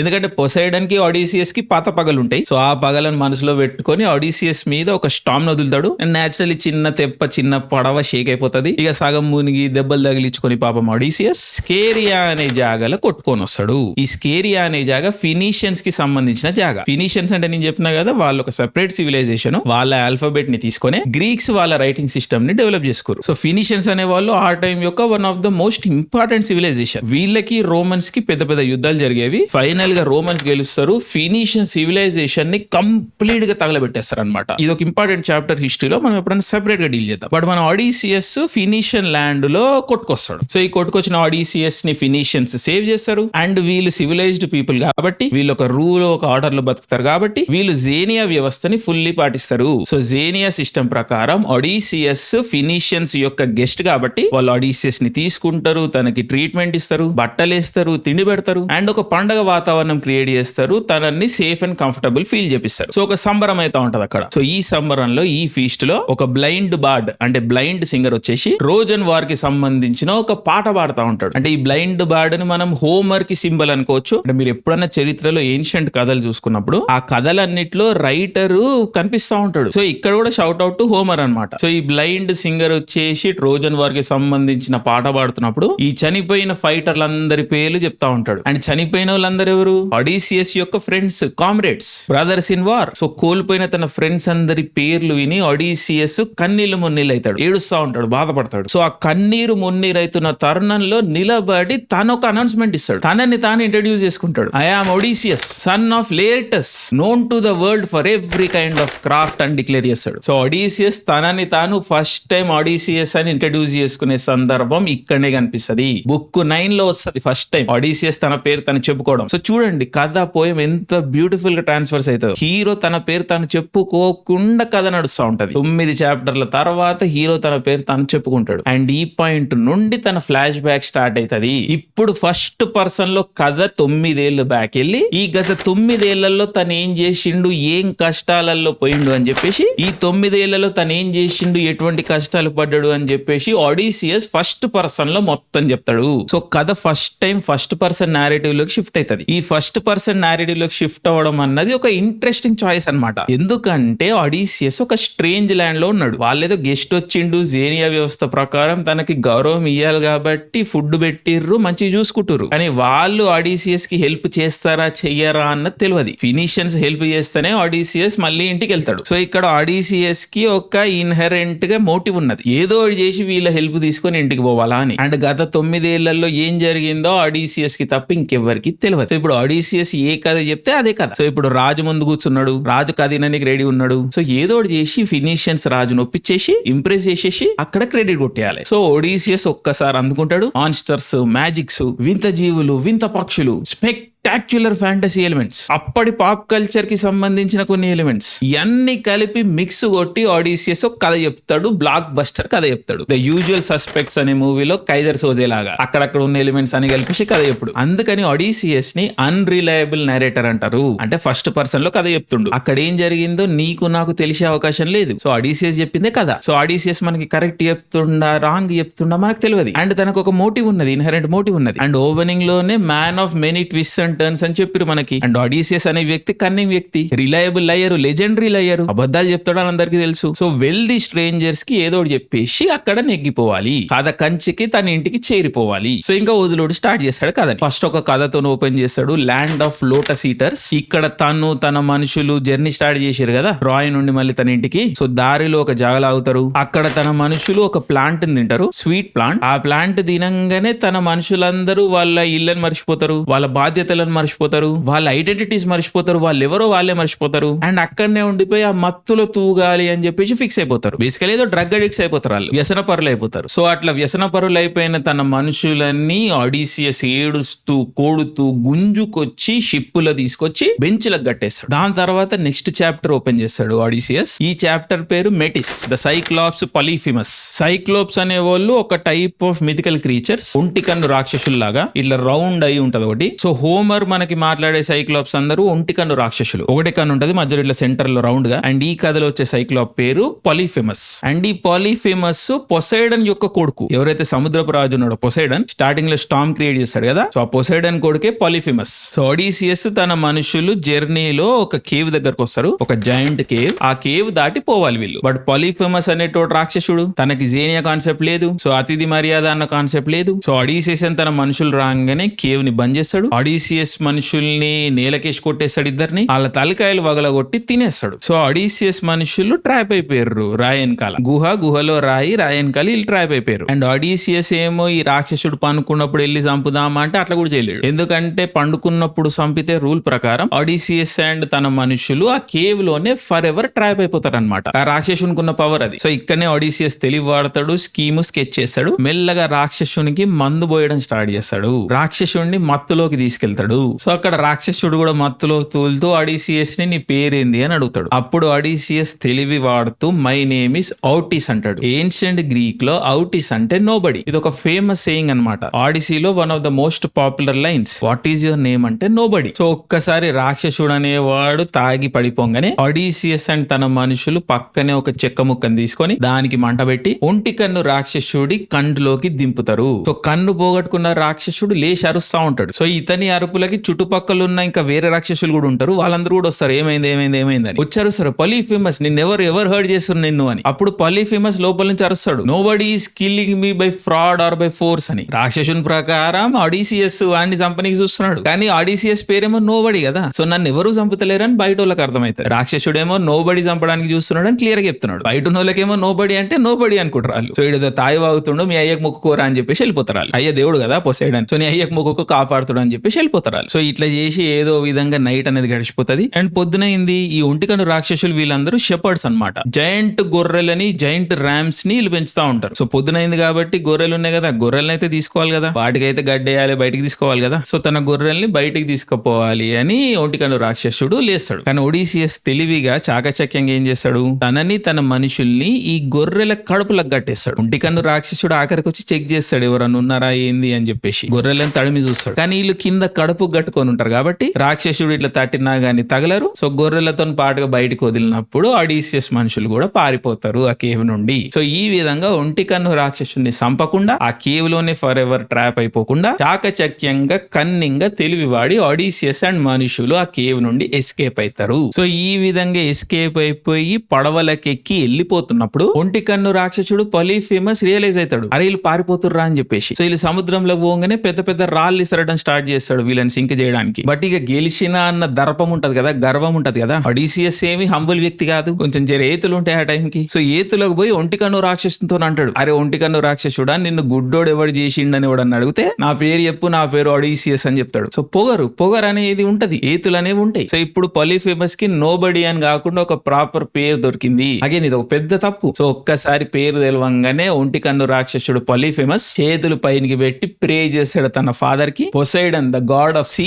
Grant that Odysseus raider of cities never reaches home, but if he is fated to see his people again, let him come late in a stranger's ship, a broken man with all of his comrades dead, and let him find a world of pain at home. So తన father తోని వినతి పెట్టుకుంటాడు, కోరికను కోరుతాడు. అదేంటంటే Odysseus అనే వ్యక్తి ఎప్పటికీ తన ఇంటికి వెళ్ళకూడదు. కానీ ఒకవేళ ఒడిసియస్ ఫేట్ లో ఇంటికి వెళ్ళాలని రాసి పెట్టుంటే, తన ఫేట్ లో రాసి పెట్టుంటే ఒడిసియస్ చాలా లేట్ గా వెళ్ళాలి ఇంటికి. అండ్ వెళ్లే దారిలో తన కామ్రేడ్స్ అందరూ, ఫ్రెండ్స్ అందరూ, తన మనుషులందరూ చచ్చిపోవాలి, గరీబోడైపోయి వెళ్ళాలి ఇంటికి. అండ్ ఇంటికి వెళ్ళిన తర్వాత కూడా సుఖమైన ప్రపంచంలోకి వెళ్ళకూడదు, కష్టాల్లోకి కన్నీల్లోకి వెళ్ళాలి, తన ప్రపంచం అన్నది కూలిపోయి ఉండాలి అని చెప్పేసి శాపాన్ని కోరుకుంటాడు ఒంటికన్ను రాక్షసుడు తన ఫాదర్ తోని. ఒడిసియస్ కి ఈ గతి పట్టాలి అని చెప్పేసి. సో ఈ పాయింట్ నుండి ఒడిసియస్ కష్టాలు స్టార్ట్ అయితే, విపరీతమైన కష్టాలు స్టార్ట్ అయితే. ఇప్పటి వరకు కూడా జర్నీ అడ్వెంచరస్ గానే ఉంటది, కానీ అసలు ట్విస్ట్లు, అసలు కథ ఇక్కడ నుంచి స్టార్ట్ అవుతుంది. అసలు కష్టాలు, అసలు ట్రాజెడీ ఇక్కడ నుంచి స్టార్ట్ అవుతుంది. సో ఒడిసియస్ తన మనుషులు వరుణదేవుని దగ్గరికి వెళ్తారు. ఏఓలస్ గాడ్ ఆఫ్ ద విండ్స్ వెళ్ళి రిక్వెస్ట్ పెట్టుకుంటారు, మమ్మల్ని ఇంటికి సేఫ్ గా పంపియండి అని. సో వరుణదేవుడు ఈ వైల్డ్ స్టార్మ్స్ అన్నిటిని ఒక బ్యాగ్ లో పెడతాడు అండ్ ఒక మూట కట్టేసి ఒడిసియస్ కి ఇస్తాడు. జెంటిల్ విండ్స్ అనేవి వదులుతాడు. ఒడిసియస్ అండ్ తన మనుషులు డైరెక్ట్ గా ఇంటికి వెళ్ళిపోవడానికి, అంటే షిప్పులు కదా గాలి మీదనే పోతాయి కదా. సో వాళ్ళ ఇంటి డైరెక్షన్ లో ప్లెజెంట్ స్టడీ విండ్స్ అనేవి వదులుతాడు వరుణదేవుడు. సో ఆ విండ్స్ లో స్టడీగా వీళ్ళు ఇంటికి వెళ్తారు అనమాట. సో ఇట్లనే ఇంటికి వెళ్ళిపోతారు. ఆల్మోస్ట్ వాళ్ళ ఇల్లులు కనిపించే అంత దగ్గరికి వెళ్ళిపోతారు, ఇతకాకి వెళ్ళిపోతారు. వాళ్ళ ఇంట్లోంచి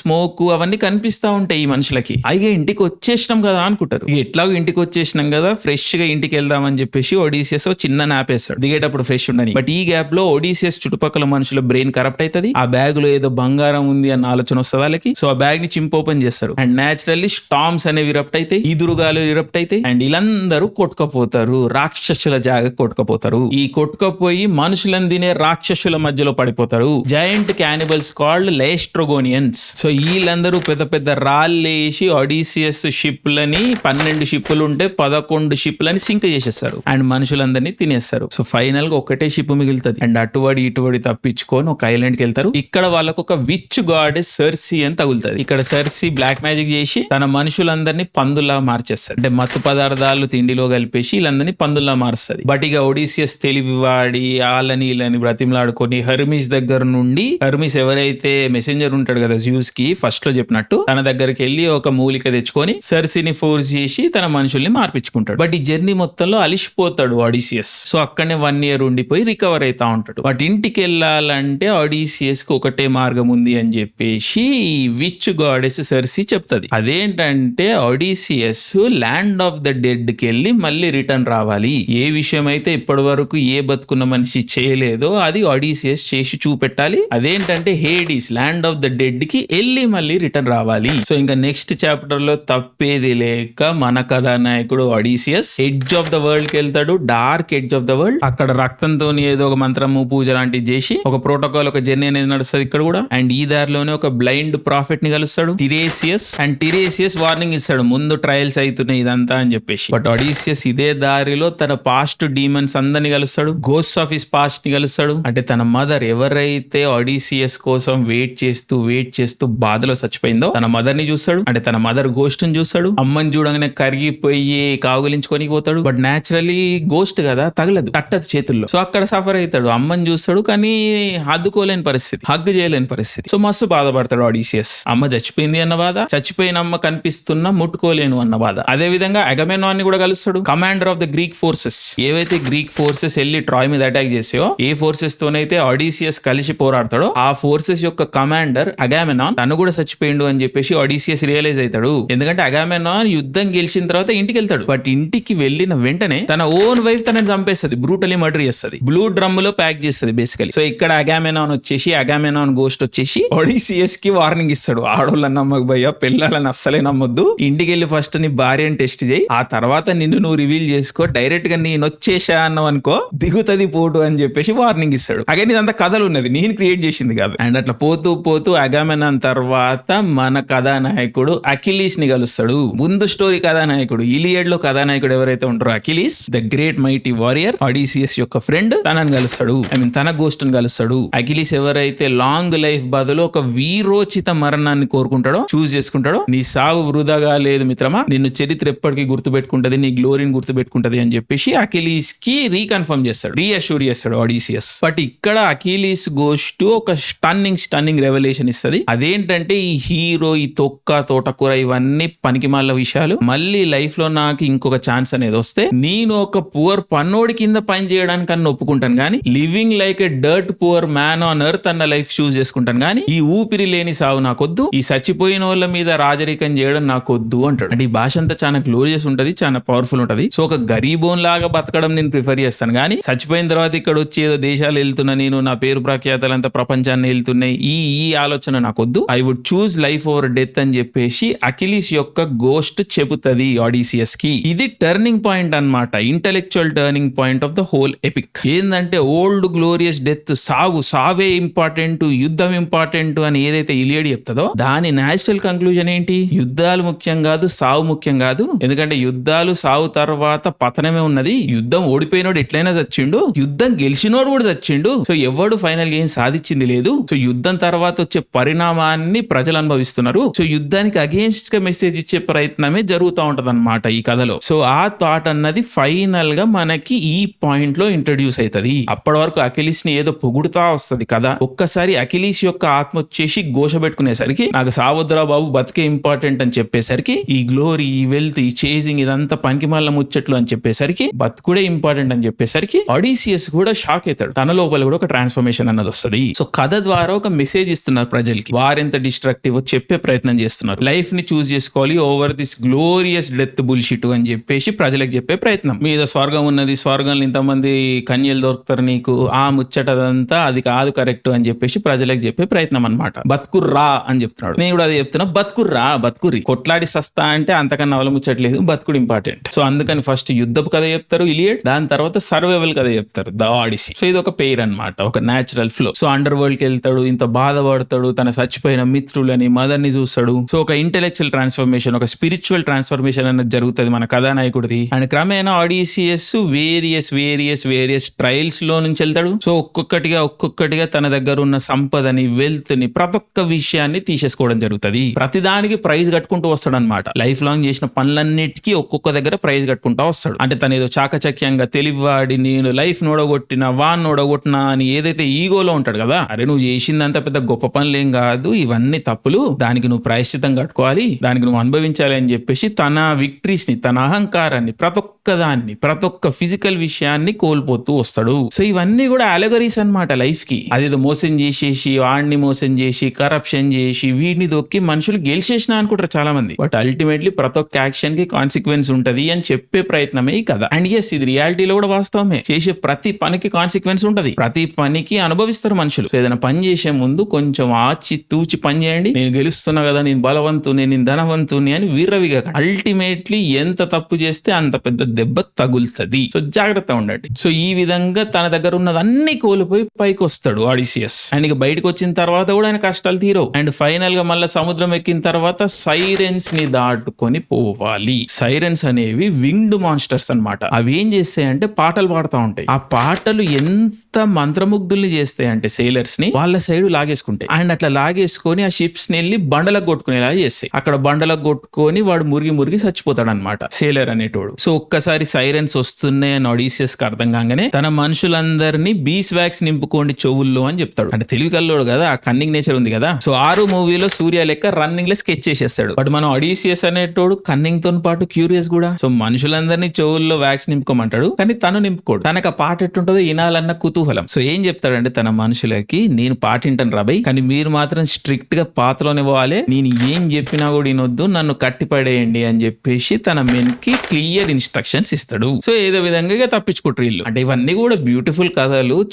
చాలా నువాన్స్ ఉంటాయి వీటన్నిటిలో. నేను అట్లా స్కిప్ చేసి కూడా పోతున్నా. బట్ పాయింట్ ఏంటంటే ఇట్లా విచిత్రమైన విషయాలు జరుగుతూ ఉంటాయి, విచిత్రమైన మాన్స్టర్స్ అనేవి వస్తూ ఉంటాయి. వాటితోని చాకచక్యంగా ఏదో ఒకటి చేసి మన వాళ్ళు తప్పించుకుంటూ పోతా ఉంటారు. దెన్ ఇంకొక ఛాలెంజ్ వస్తుంది, Scylla and Charybdis. Again pronunciation I don't know, spelling లేస్తాను స్క్రీన్ పైన చూసుకోండి. స్కిలా అనేమో 6 headed మాన్స్టర్. ఈ 6 headed మాన్స్టర్ ఇట్లా ఒక ప్యాసేజ్ ఉంటది అనమాట, సముద్రం ఇట్లా పోతా ఉంటది. ఆ సముద్రం పైన ఇట్లా ఒక క్లిఫ్ ఉంటది, ఆ క్లిఫ్ పైన కూర్చొని ఉంటది అనమాట ఈ 6 headed మాన్స్టర్. సో ఈ 6 headed మాన్స్టర్ స్కిలా వెళ్ళే ప్రతి షిప్ నుండి బలి కోరుతుంది. తన 6 తలలకి ఒక్కొక్క మనిషి. సో పాస్ అయ్యే ప్రతి షిప్ నుండి 6 మనుషులను లాగేసుకుంటది, బలి తీసుకుంటది, ట్యాక్స్ అనుకోండి. ఇంకొక సైడ్ ఏమో కెరీబ్డిస్ ఉంటది. కెరీబ్డిస్ అనేది ఒక మాన్స్ట్రస్ వర్ల్ పూల్ అనమాట. ఈ వర్ల్ పూల్ టోటల్ సముద్రాన్ని తినేసి వదులుతా ఉంటది. సో మింగేసిన ప్రతి దాన్ని డిస్ట్రాయ్ చేస్తా ఉంటది అనమాట. సో ఇక్కడ మన కథానాయకునికి 2 ఆప్షన్స్ ఉన్నాయి. అయితే స్కిలాని ఫేస్ చేయాలి, లేకపోతే కరీబ్డిస్ ని ఫేస్ చేయాలి. సో కరీబ్డిస్ సైడ్ వెళ్తేనేమో మొత్తం షిప్ డిస్ట్రాయ్ అయిపోతుంది. అదే స్కిలా సైడ్ వెళ్తేనేమో 6 మందిని కోల్పోవాల్సి వస్తుంది. ఇంకా వేరే ఆప్షన్ అనేది లేక మన ఒడిసియస్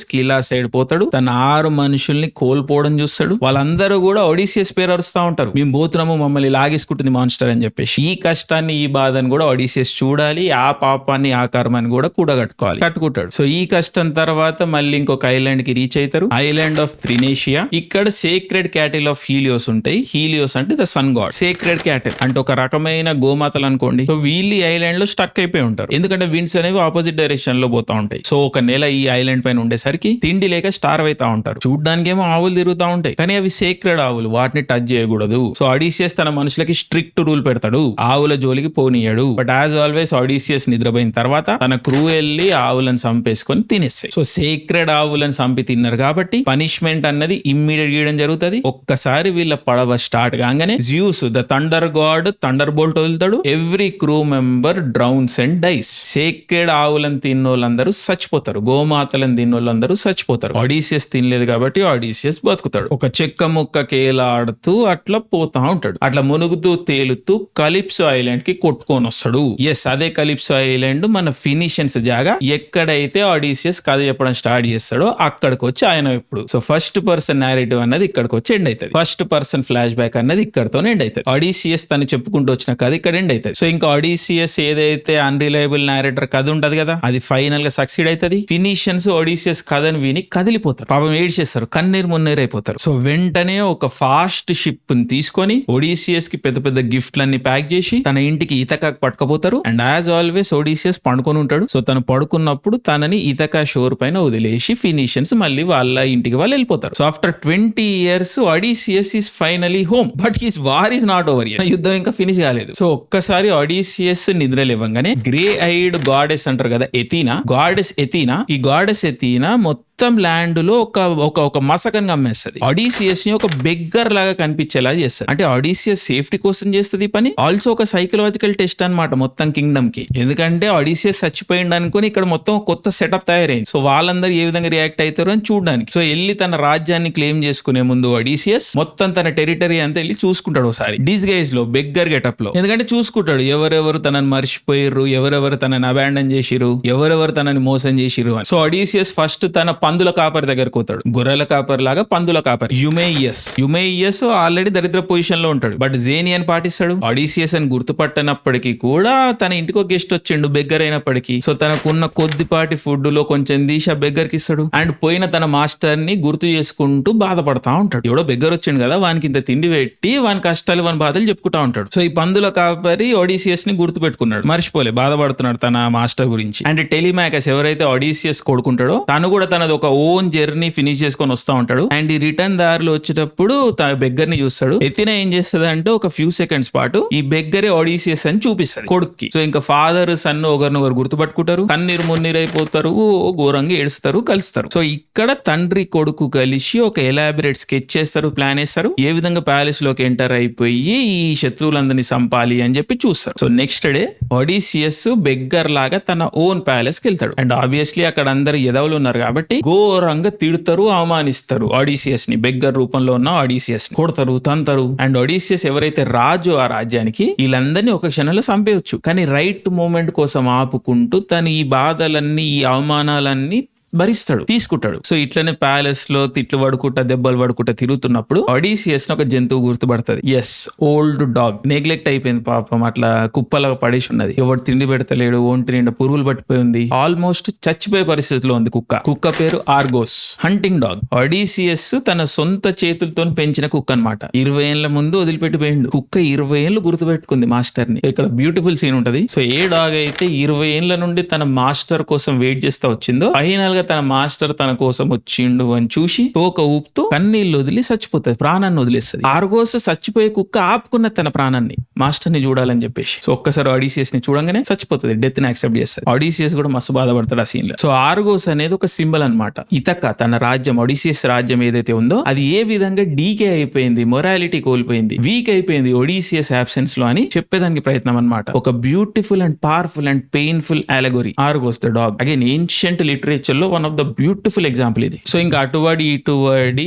ఒడిసియస్ ప్యాలెస్ లోకి ఎంటర్ అవుతాడు. ఇక్కడ పెనెలోపి ఎవరైతే ఒడిసియస్ వైఫ్ ఉందో తను ఈ బెగ్గర్ ని చూసి కొంచెం షాక్ అవుతుంది. ఒడిసియస్ అని గుర్తుపట్టదు. సో ఈ బెగ్గర్ ని ఇంటర్వ్యూ చేస్తుంది, ఏమన్నా ఒడిసియస్ ఇన్ఫర్మేషన్ ఉందా ఆయన దగ్గర అని. సో ఆ బెగ్గర్ తో మాట్లాడుతున్నప్పుడు పెనెలోపి కొంచెం షాక్ అవుతుంది. ఆ బెగ్గర్ నుండి ఏదో ఒక ఎనర్జీని సెన్స్ చేస్తుంది అనమాట. సో అప్పుడు సడన్ గా ఒక కాంటెస్ట్ అనౌన్స్ చేస్తుంది, స్వయంవరం బేసికలీ. ఒడిసియస్ కి సంబంధించిన ఒక ధనస్సును పట్టుకొస్తుంది, హంటింగ్ బో. ఆ ధనస్సు ఎంత స్ట్రాంగ్ అండ్ పవర్ఫుల్ ఉంటది అంటే ఓన్లీ రాజు దాన్ని మలచగలుగుతాడు, స్ట్రింగ్ చేయగలుగుతాడు. సో అప్పుడు పెనెలోపి ఏం అనౌన్స్ చేస్తుంది అంటే, ఏ మగాడైతే ఈ ధనస్సుని వంచి స్ట్రింగ్ చేసి ఈ 12 రింగులు ఏవైతే ఉన్నాయో, గొడ్డలికి సంబంధించిన రింగులు ఏవైతే ఉన్నాయో, బేసికలీ 12 గొడ్డలని ఏలాడి తీస్తారు. గొడ్డలికి హోల్ ఉంటది కదా, ఆ 12 హోల్స్ లోంచి, ఆ 12 రింగ్స్ లోంచి ఎవరైతే బాణాన్ని వదలగలుగుతారో ఈ ధనస్సు నుండి, వాళ్ళని నేను పెళ్లి చేసుకుంటా అని చెప్తుంది పెనెలోపి. ఈ ఘట్టం బేసికలీ మహాభారతం రామాయణంలో మనం చాలాసార్లు చూసినాం. ఈ ఘట్టం అని కాదు, మొత్తం ఆడిసీలో చాలా ఘట్టాలని మనం మన ఇతిహాసాల్లో పురాణాల్లో చూసినాం. సో ఆ సిమిలారిటీస్ అనేవి ఉంటాయి. సో ఇండియన్స్ కి చాలా రిలేటబుల్ కదా ఇది. సో ఎవరైతే పెనెలోపిని పెళ్లి చేసుకోవాలనుకున్న వాళ్ళు ఒకరి తర్వాత ఎవరు వచ్చి ట్రై చేస్తా ఉంటారు, బట్ ఎవరు కూడా ధనస్సుని వంచలేకపోతారు.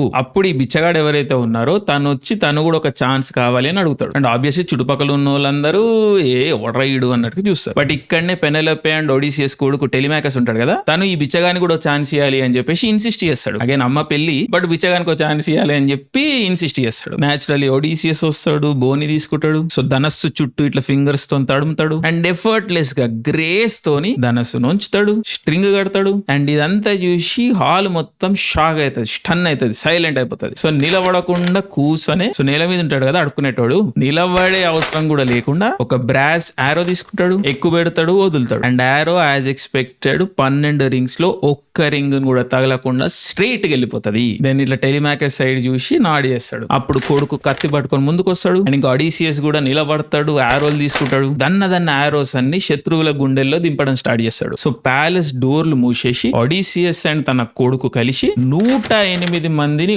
ఊచకోతకు గురి చేస్తారు, నరికేస్తారు, సంపేస్తారు. రక్తంతో తడిసిపోతుంది ప్యాలెస్ అంతా. ఒక విధంగా ప్యాలెస్ ని కడిగేస్తారు రక్తంతో, శత్రువుల రక్తంతో. ఎవరైతే తన భార్యని కొడుకుని హింస పెట్టిరో 20 ఏళ్ళు, వాళ్ళందరినీ నరికేస్తారు. అగైన్ ఇది ఒక పవర్ఫుల్ చాప్టర్ అన్నమాట. ఇది ఎంత పవర్ఫుల్ సీన్ అంటే, ఇలాంటి ఒక సీన్ ని నేను ఏ బుక్ లో గానీ, ఏ సినిమాలో గానీ, ఏ టీవీ షోలో గానీ చూడలేదు. గేమ్ ఆఫ్ థ్రోన్స్ లో రెడ్ వెడ్డింగ్ అని సీన్ ఉంటది, బాహుబలిలో ఇట్లా ఫింగర్లను నరికే సీన్లు ఉంటాయి, ఇట్లాంటి కొన్ని పవర్ఫుల్ సీన్లు ఉన్నాయి. But none of them match the intensity of this scene. Total blood bath అన్నమాట, మాస్ సీన్ ఇది. ప్రశాంత్ నీల్ ఇలాంటి వాళ్ళు తీసుకోవాలి ఇలాంటి సీన్ ని, ప్యూర్ మాస్ సీన్. ఎవరైనా తీసుకుంటారేమో ఫ్యూచర్ లో చూద్దాం. బట్ దీని రెఫరెన్స్ ఏమన్నా మీరు ఎక్కడైనా చూసి ఉంటే చెప్పండి, నాకైతే తడతలేదు. మేబీ ఐఎమ్ మిస్సింగ్ ఇట్, మీకు తెలిస్తే చెప్పండి. బట్ ఎక్స్ట్రాడినరీ సీన్ ఇది. అయ్యా కొడుకు కలిసి రక్తంతో గడుగుతారు ప్యాలెస్ అంతా, అమ్మని హ్యారేజ్ చేసిన వాళ్ళని చంపేస్తారు. Beautiful powerful scene. సో దీని తర్వాత ఇంత అయిన తర్వాత కూడా టెస్ట్ అనేది ఫినిష్ అవ్వలేదు. పెనెలోపేకి తన హస్బెండ్ రిటర్న్ అయిండు అని తెలుసు, బట్ పెనెలోపే ఏం తక్కువ కాదు. ఒడిసియస్ ఎంత కన్నింగో పెనెలోపే కూడా అంత కన్నింగే. ఇక్కడ దేవుళ్ళు ఏదో ట్రిక్ ప్లే చేస్తుర్రు అని రియలైజ్ అవుతుంది ఆమె. సో హాల్కి ఎంటర్ అవుతుంది, ఒడిసియస్ కి ఆపోజిట్ గా కూర్చొని తనని టెస్ట్ చేస్తుంది. సో పక్కనే ఉన్న తన సర్వెంట్ కి ఒక ఆర్డర్ ఇస్తుంది అనమాట. అదేంటంటే వాళ్ళ బెడ్రూమ్ లో ఉన్న బెడ్ ని తీసుకొచ్చి బయట మన కొత్తగా వచ్చిన రాజు పండుకుంటాడు దాని మీద అని. అప్పుడు ఒడిసియస్ కి ఇన్స్టెంట్ గా కోపం వస్తుంది. అట్లెట్లా తీసుకొస్తారు, ఆ బెడ్ ని, ఆ బెడ్రూమ్ మొత్తాన్ని నేనే డిజైన్ చేసినాను, నేనే కన్స్ట్రక్ట్ చేసినాను. ఆ బెడ్రూమ్ లో ఒక ఆలివ్ ట్రీ ఉంటది, ఆ ట్రీ ట్రంక్ లోంచి నేను బెడ్ ని తయారు చేసినాను. ఆ బెడ్ ని జరపాలంటే ఆ మొత్తం చెట్టును కొట్టేయాల్సి వస్తుంది. సో అది ఏ ఒక్క మనిషికి సాధ్యం కాదు అని చెప్పేసి ఒడిసియస్ గట్టిగా అరుస్తాడు. అండ్ ఈ సీక్రెట్ కేవలం ఒడిసియస్ అండ్ పెనెలోపేకే తెలుసు. తెలుసు, ఎందుకంటే వాళ్ళ బెడ్రూమ్ ముచ్చటి. సో అక్కడ పెనలోపే ఒప్పేసుకుంటది, ఒడిసియస్ రిటర్న్ వచ్చిండని యాక్సెప్ట్ చేస్తుంది, ఎల్లి పట్టుకొని ఏడుస్తూ ఇద్దరు కలిసిపోతారు. సో ఇమ్మూవబుల్ ఆలివ్ ట్రీ ఏదైతే ఉందో అదో కేటగిరీ అన్నమాట వీళ్ళ మ్యారేజ్ కి, ఒక సింబల్ వీళ్ళ లాయల్టీకి, వీళ్ళ షేర్డ్ ఐడెంటిటీకి. దీని తర్వాత కూడా ఎవరినైతే సంపేసిండో ఒడిసియస్, వాళ్ళందరూ అయ్యాలు మళ్ళీ కొట్లాటకు వస్తుంటారు ఆర్మీలు వేసుకొని ఒడిసియస్ కి వ్యతిరేకంగా. ఇక్కడ గాడెస్ ఎథీనా సెటిల్మెంట్ చేస్తుంది, రెండు సైడ్లని పీస్ కి ఒప్పించి ఒక లాంగ్ లాస్టింగ్ పీస్ ఉండేలాగా చూస్తుంది ఈతక ఐలాండ్ పైన. ఫైనల్ గా ఇంటికి చేరి హ్యాపీ ఎండింగ్ అనుకోండి. బట్ ఇన్ని కష్టాలు పడ్డాడు ఇంటికి రాని, అదే పాత పిల్లం పాత కొడుకుని చూడనికి. బట్ అది కదా. సో దగ్గర 3000 సంవత్సరాల కథ ఇది. బట్ చాలా ఫ్రెష్ గా ఉంటది, చాలా థీమ్స్ ఈ రోజుకి మనకి రిలేటబుల్ ఉంటాయి. Of course monsters, mythical creatures ఇవన్నీ ఉంటాయి, విచిత్రమైన విషయాలని జరుగుతూ ఉంటాయి. బట్ ఆ హ్యూమన్ ఎమోషన్స్ అనేవి సో రియల్, హీరో జర్నీ అనేది సో రియల్, హీరోకి వచ్చే కష్టాలు ఆర్ సో రిలేటబుల్. ఈ మొత్తం కథ పోయం కూడా హ్యూమన్ లైఫ్, హ్యూమన్ జర్నీకి ఒక ఎగ్జాంపుల్ అనుకోండి, ఒక magical whimsical representation of human life అనుకోవచ్చు. అందుకని ఆడిసీ కథ ఇంత పాపులర్, ఇంత రెలవెంట్ ఈ రోజు కూడా. దానికి తోడు ఇది వెస్టర్న్ సివిలైజేషన్ యొక్క కార్నర్ స్టోన్. ఎప్పుడైనా సివిలైజేషన్ అంటే జనాలు ఏదో కోటలు, రోడ్లు, బిల్డింగ్లు, మిలిటరీ అనుకుంటారు, అవన్నీ ఉంటాయి. బట్ ప్రతి సివిలైజేషన్ కూడా ఒక ఫౌండేషనల్ మిత్ తో స్టార్ట్ అవుతుంది కదా స్టోరీ. అండ్ వెస్టర్న్ సివిలైజేషన్ యొక్క కార్నర్ స్టోన్, ఫౌండేషనల్ మిత్ ఏంటి? ఆడిసీ, ఇలియడ్ అనుకోవచ్చు ఒక విధంగా. రెనెసాన్స్ లో వస్తాయి ఇవన్నీ. రెనెసాన్స్ డీల్ చేసినప్పుడు ఏ విధంగా ఇవి ఇంపార్టెంటో, ఏ విధంగా గ్రీక్ కల్చర్ ని, గ్రీక్ ఫిలాసఫీని, గ్రీక్ సివిలైజేషన్ ని యూరోపియన్స్ రీడిస్కవర్ చేస్తారో, హ్యూమన్ సెంట్రిజం అన్న కాన్సెప్ట్ వస్తుందో, ఇవన్నీ అక్కడ ఇంపార్టెంట్ అయితే అనమాట. సో 14th-15th సెంచరీలో ఏదైతే western civilization, European civilization reestablish అవుతుందో, ఆ సివిలైజేషన్ యొక్క ఫౌండేషనల్ మిత్స్ లో ఈ ఆడిసీ, ఇలియడ్ అన్నవి ఫౌండేషనల్ టెక్స్ట్ అయితే, సివిలైజేషనల్ మిత్స్ అయితే, ఫౌండేషనల్ స్టోరీస్ అయితే. అండ్ ఈ ఆడిసీలో ఏదైతే మనకు పాలిటిక్స్ కనిపిస్తుందో, ఎటువంటి మనుషులు కనిపిస్తారో, వీళ్ళ మోటివ్స్ ఏవైతే ఉంటాయో, వీళ్ళ జర్నీస్ ఏవైతే ఉంటాయో, వీళ్ళ అంబిషన్స్ ఏవైతే ఉంటాయో, వీళ్ళ ప్రయారిటీస్ ఏవైతే ఉంటాయో, అవన్నీ కూడా వెస్టర్న్ సివిలైజేషన్ యొక్క ట్రేట్స్ అయిపోతాయి. అంటే ఈ వెస్టర్న్ సివిలైజేషన్ యొక్క ట్రేట్స్ లోంచి ఈ కథలు పుట్టినాయా, ఆ కథల్లోంచి వీళ్ళు నేర్చుకున్నారా, ఈ two and fro syncretic process అన్నది నడుస్తూ ఉంటది. బట్ ఆ కథను మనం చూసినప్పుడు అరే వెస్టర్న్ సివిలైజేషన్ చూస్తున్నామా అన్నట్టుగా అనిపిస్తుంది. ఆ కాన్ఫ్లిక్ట్స్, ఆ ఆస్పిరేషన్స్, ఆ అంబిషన్స్, ఆ జర్నీస్ ఇవన్నీ చాలా సిమిలర్ గా ఉంటాయి. సో హోమర్ అనే వ్యక్తి అనుకోండి, లేకపోతే గ్రూప్ అనుకోండి, ఎవరైతే ఈ రెండు కథల్ని రాసిర్రో, ఈ రెండు పోయమ్స్ ని కంపైల్ చేసిర్రో, కంపోజ్ చేసిర్రో, ఇలియడ్ అండ్ ఆడిసీ, ఒక కథనేమో రాజుల కథ చెప్తుంది, ఇంకొకటేమో మనిషి కథ చెప్తుంది. ఒకరు అకిలీస్, ఒకరు ఒడిసియస్. సో దేవుళ్ళు, రాక్షసులు, యక్షిణీలు, వింత జీవులు, వింత మ్యాజిక్ ఇవన్నీ ఉన్న ప్రపంచంలో మనిషి సెంటర్ లో ఉంటాడు. సో హ్యూమన్ సెంట్రిజం అన్న కాన్సెప్ట్ క్లియర్ గా కనిపిస్తుంది మనకి. రెనెసాన్స్ లో ఇది ఫౌండేషనల్ థింగ్ అన్నమాట. దేవుడి ప్రపంచం నుంచి మనం మనిషి ప్రపంచంలోకి ఎంటర్ అవుతాం. అదే మోడర్న్ వరల్డ్ అనుకోండి ఒక విధంగా వెస్టర్న్ సివిలైజేషన్ అంటే. సో ఒక 3000 సంవత్సరాల పాటు ఈ కథ అదే విధంగా ఉన్నట్టుగా ట్రాన్స్ఫర్ అయితే వచ్చింది. అండ్ ఈ కథ కంక్లూజన్ ఏంటి? A man's desire to return to where he belongs. అంతే కదా, మనందరం అంతే కదా, అందరికీ ఇంటికి పోవాలనే ఉంటది. ఆ ఇల్లు డెఫినేషన్ మారొచ్చు, మనిషి టు మనిషి, situation to situation, but ultimately మనందరికి ఇంటికి పోవాలనే ఉంటది. ఆ ఇంటికి వెళ్ళిపోయినప్పుడే మనకు సుఖంగా ఉంటుంది. సావులో కూడా ఆ సుఖాన్ని కోరుకుంటాడు మనిషి. సో ఆడిసీ అనేది the journey of a man's return to his home, అంతే, as simple as that. So అందుకే అదంత రిలేటబుల్, ఇంత యూనివర్సల్. 3000 సంవత్సరాలైనా కథ రెలవెన్స్ తగ్గుతలేదు, ఇంకా చెప్పుకుంటూనే ఉన్నాం. ఇంకా సినిమాలు వస్తూనే ఉంటాయి, వేరే కథల్లో దీని అడాప్టేషన్స్ అన్నవి జరుగుతూనే ఉంటాయి, వేరే భాషల్లో ఈ కథని చెప్తూనే ఉంటారు, ఇది పోతూనే ఉంటది, ఇది ఆగదు. ఈ కథ మనిషి ఉన్న రోజులు బతికే ఉంటది. సో ఎంతో కొంత ఆడిసీ కథను తెలుసుకున్నారని అనుకుంటున్నాను ఈ వీడియో ద్వారా. ఆఫ్ కోర్స్ చాలా విషయాలు స్కిప్ చేయాల్సి వచ్చింది, చాలా గ్యాప్స్ వదిలాల్సి వచ్చింది, ఎందుకంటే వీడియోని ఎక్కడనో దగ్గర ఆపాలి కదా, లేకపోతే 4 గంటలు పోతుంది. సో మీకు ఇక్కడ ఇంకా ఈ వీడియోలో ఏమైనా డౌట్స్ ఉంటే, కథలో ఏమైనా డౌట్స్ ఉంటే కింద కామెంట్స్ లో మెన్షన్ చేయండి, మనం అన్ని క్లియర్ చేయడానికి ప్రయత్నిద్దాం. బట్ బ్రాడ్లీ మీకు కథ అర్థమైంది, కాన్సెప్ట్ అర్థమైందని అనుకుంటున్నాను. సో రేపు అందరం సినిమా చూద్దాం. సో సినిమా చూసిన తర్వాత నోవెల్ ఈ కథలో ఏమైనా మార్పులు చేసిండా, లేకపోతే కథ ఉన్నట్టుగానే చెప్పనీకి చూసిండా చూద్దాం. ఆబ్వియస్లీ కాస్టింగ్ విషయంలో కొన్ని ఇష్యూస్ అయినాయి, ఓక్ కాస్టింగ్, విచిత్రమైన కాస్టింగ్ చేసిండని రూమర్స్ ఉన్నాయి. భాష విషయంలో కూడా చాలా డిస్కషన్ జరుగుతున్నది. ఇవన్నీ విషయాలు మనం ఏది కరెక్ట్ ఏది కాదని స్పెక్యులేట్ చేయడం కంటే కూడా సినిమా చూసి మాట్లాడుకుందాం. అగైన్ రివ్యూ ఏమి నేను నాకు నచ్చిందని నచ్చలేదని చెప్తానేమో కానీ అక్కడ కూడా కథనే డిస్కస్ చేద్దాం. నోవెల్ ఏం మార్పులు చేసిండో చూద్దాం. బట్ ఈ వీడియో అండ్ మా ఎఫర్ట్స్ కనుక మీకు నచ్చినట్టయితే వీడియోని లైక్ చేయండి, ఏదైనా ఫీడ్బ్యాక్ ఉంటే చెప్పండి. ఆల్రెడీ మన ఛానల్ ని సబ్స్క్రైబ్ చేసుకోకపోతే చేసుకోండి. బ్యూటిఫుల్ వీడియోస్ ఆల్రెడీ ఉన్నాయి ఛానల్లో, అండ్ ఇంకా long form well edited videos రాబోతున్నాయి. మెంబర్షిప్స్ తీసుకోకపోతే తీసుకోండి, దానిలో కూడా బ్యూటిఫుల్ కాంటెంట్ ఉంటున్నది. New episodes, new evening show episodes వస్తూనే ఉన్నాయి. కొత్త లైవ్ స్ట్రీమ్స్ కూడా నేను చేస్తాను. Memberships is a great way to support our channel, support our efforts. So ఎంత వీక్ ఉన్నా, ఏ ఇష్యూస్ ఉన్నా వీడియోస్ అయితే కంటిన్యూస్ గా చేస్తున్నాము. అండ్ మీరు చూస్తున్నందుకు forever grateful. Thank you, really thank you. So మీరు చూడడం ఇంపార్టెంట్, మీరు చూస్తున్న రోజులు నేను వీడియోస్ చేస్తూనే ఉంటాను. ఇది నా జర్నీ, ఇది నా పర్పస్. సో మీ ఒడిసియస్ రాగడి signing off. Thank you, love you all. జై తెలంగాణ, జై హింద్.